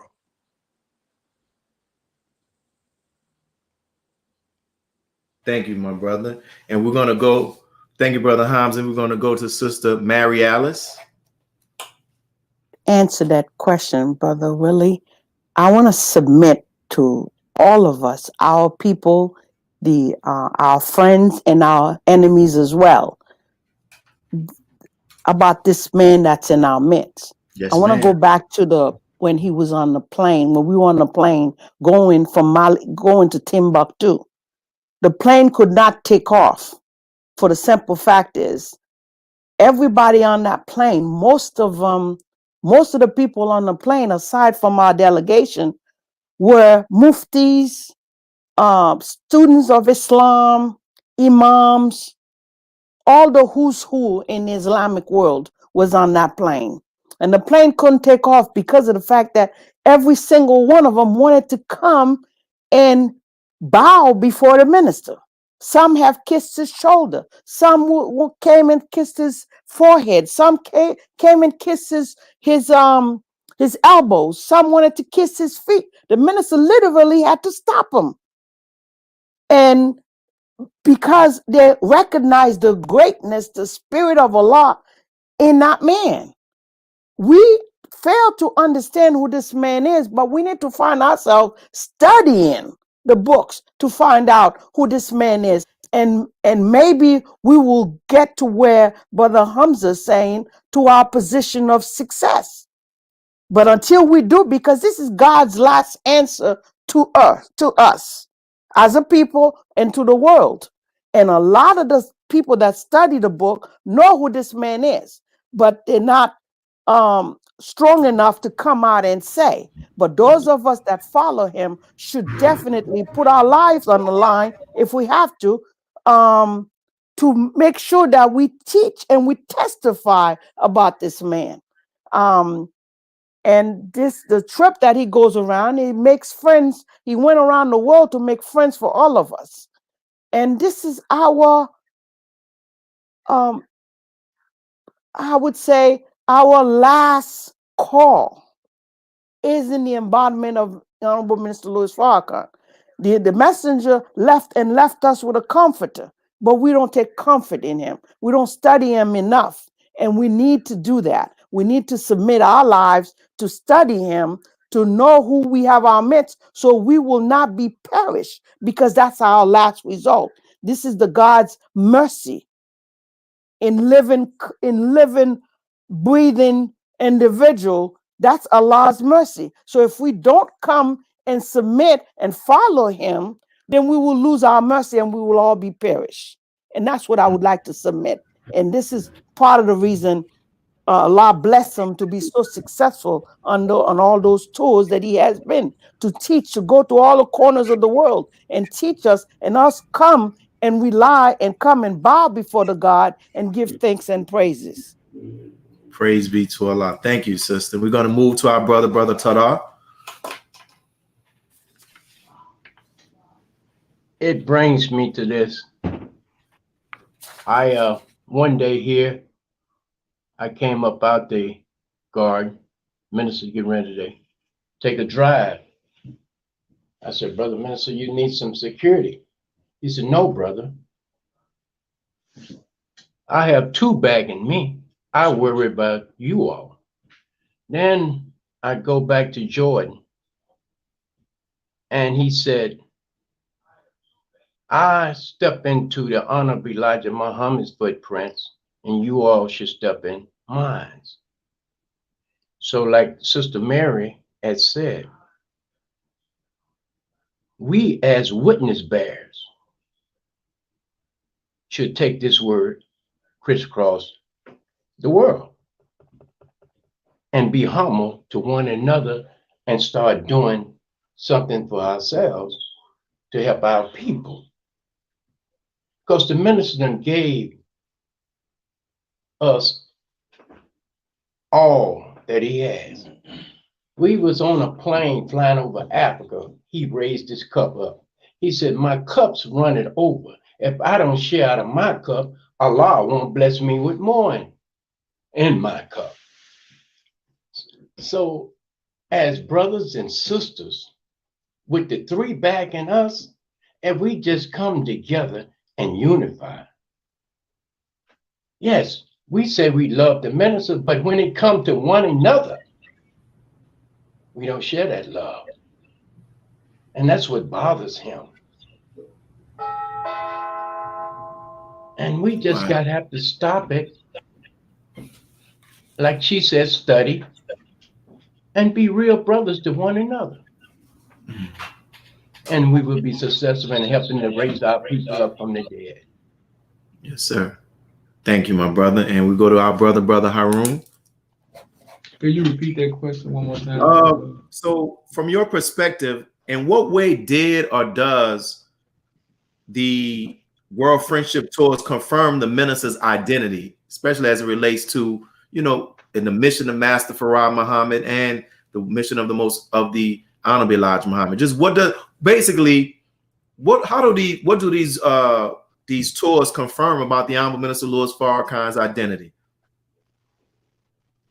Well, I believe it was the Honorable Elijah Muhammad told the minister that Allah had went before him and made friends for him all over the world. We were blessed to see some of that friendship on these tours. Yes, sir. That Allah had made for him and for us. And as far as the minister, as I see how they describe Prophet Muhammad as a man with sublime morals, I looked that word up, sublime, and it means of such excellence, grandeur, or beauty as to inspire great admiration or awe. Whew. That's a good description of the minister, but he's that and then some. You know, he's a man of God, truly of God. As it's the minister is not one way in private that he's not in public. He's that same man, the same principles, the same moral, the same attitude towards things. He's the same man. He's not one of those type of people that pretend to be this way and is really that way. He's not that. And I've never seen him change. And I've been with him for close to 40 years. And he's always been true and real and a lover of us as a people and a lover of us as a nation. And that he's not changing from that position. And it's genuine, it's real, you know. He take care of people's families, he take care of anyone in need. He's always giving, he's always charitable. He's just a beautiful human being, very unique, very rare. And if it was anybody that I could describe him, would be the man of the book, Jesus. I would see him as that man because he embodies all that I read about since I was a little boy about Jesus. He embodies that. He shows that for real in his character and his works. So that's how I would see him. Yes, sir. Thank you, my brother. Then we'll go to Brother Sultan and we'll close out with Brother Rashad. Yes, sir. I'll say it like this, quickly coming from Brother Haroon. Paul sent epistles, he is the epistle. Muhammad sent letters, he is the letter. He is the Word of God.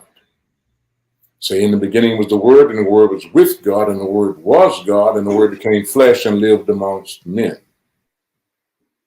We are and can be witnesses of that because he is what he says. He don't talk it.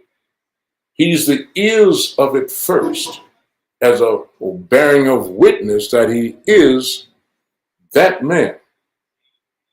There are no prophets that I've read that have suffered the way he has suffered.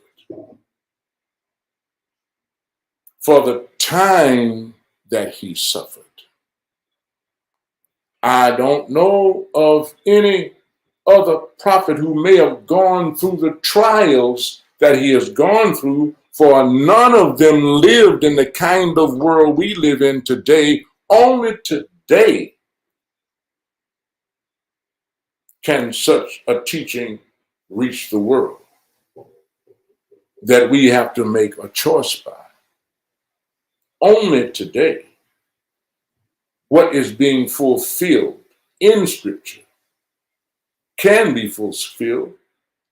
And if it's not, it's somebody else down the road. I don't think so. He has demonstrated every divine attribute of the Jesus, and you have to multiply it because this is my saying this.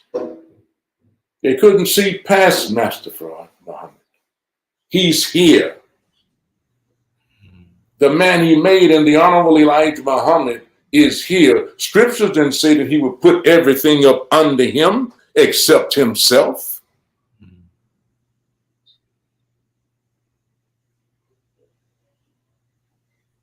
we can go beyond if we follow him. That we should be examples of the is of our belief. And then maybe one day we can get to say what he said when Sister Fatima, his daughter, said that when he was sitting in the chair, looking like he was 3 minutes from death, he was thanking Allah for allowing him to see into his universe. But wait a minute. He thanked Allah for the pain. What kind of believer do you have to be to thank God for pain? He said after that, he knew he was a Noah. Can you thank God for pain, knowing that if it's coming from the God, if he's allowing, it's good for you? Do you really believe that? Do I really believe that? He had to believe that even the pain coming from the God was good. Mm-hmm. Thank you, my brother. We close out with our brother Rashad. Oh, Allah. You know, to reflect over him, his travels, his work, what comes to my mind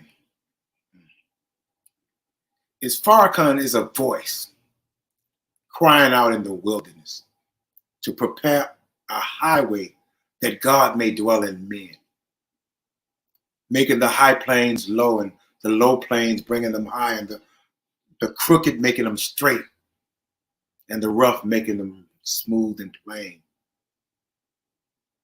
Farrakhan works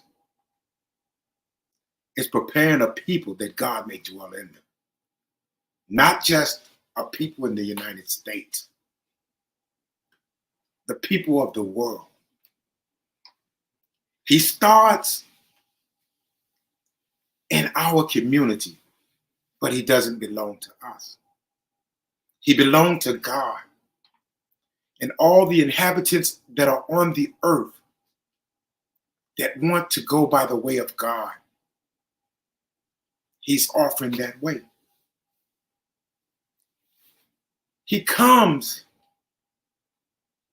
to purge us from a world that has corrupted the vessels of God, and in purifying them so that God may come and dwell in those vessels. He come that we may become like him, one with his Father, one with God. And that offer is not just to the black man of America. That offer is to the world. But his offer to us is to lead the way back to God. And that's what makes the Nation of Islam unique. And that's why God presented us before the whole of the world. And it is our reflection and our works that will bear witness to him, not what we say. Our testimony is not what we say. Our testament and testimony become what we do. Farrakhan does what he does because of his love for his Father. My question to us who say we love him, do we love him enough that we would give him back to the world through us? Can you become a vessel that God may dwell in, that God may reflect from, that God may present an offering to a people that have lost their way? I say that Minister Farrakhan and his works is a bearing of witness that he's making a way that God may dwell in men. That if we accept his way, it purifies us so that God may come in us, and that we now can produce the kingdom of God on earth. That is our work. That is our commission. We'll never get another Farrakhan because now we have become the body or the cells of what he represents. And the only way that we can represent him is to unite under what he has taught us: freedom, justice, and equality. And that is applied to all that falls under the sun. Yes, sir. I say thank you, Brother Minister Willie, for the opportunity to share with the believing community. But I say, dear family, as he said, our way out is repentance. Our way out is atonement. Our way out is forgiveness.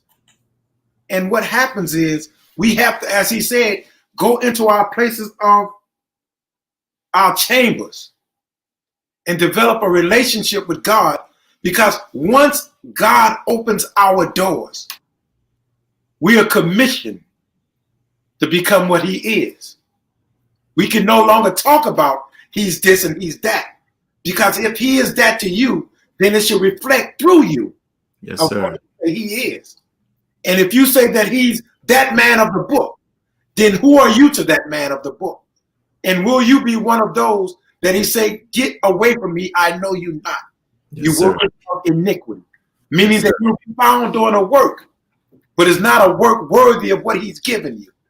I say, dear family, Farrakhan is that voice that is crying in the wilderness. And he has went up throughout the world preparing a way that God may dwell in men. Yes, sir. And the earth may be turned back into a paradise.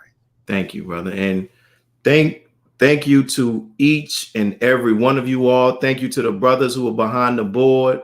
Thank you for NNV Network. Thank you for, I think, for every panelist, for every guest, everybody that's watching, everybody that made a comment, those who haven't made a comment. We thank you. We thank you. We thank you. So in closing, we thank you for tuning in to I Have a Testimony. Please share your thoughts with us in the comment section below and follow us on social media. This is Brother Willie Muhammad with National Network View. Assalamu alaikum. God came to us to seek and to save that which was lost. He raised a man from among us. He, the Honorable Elijah Muhammad, laid the foundation. What I'm doing is something that comes from him through me, and the thing that he uses in me to do the work is my faith in him and the word that he taught. To produce men and women who wanted to clean up their life and build an independent nation for the glory of God.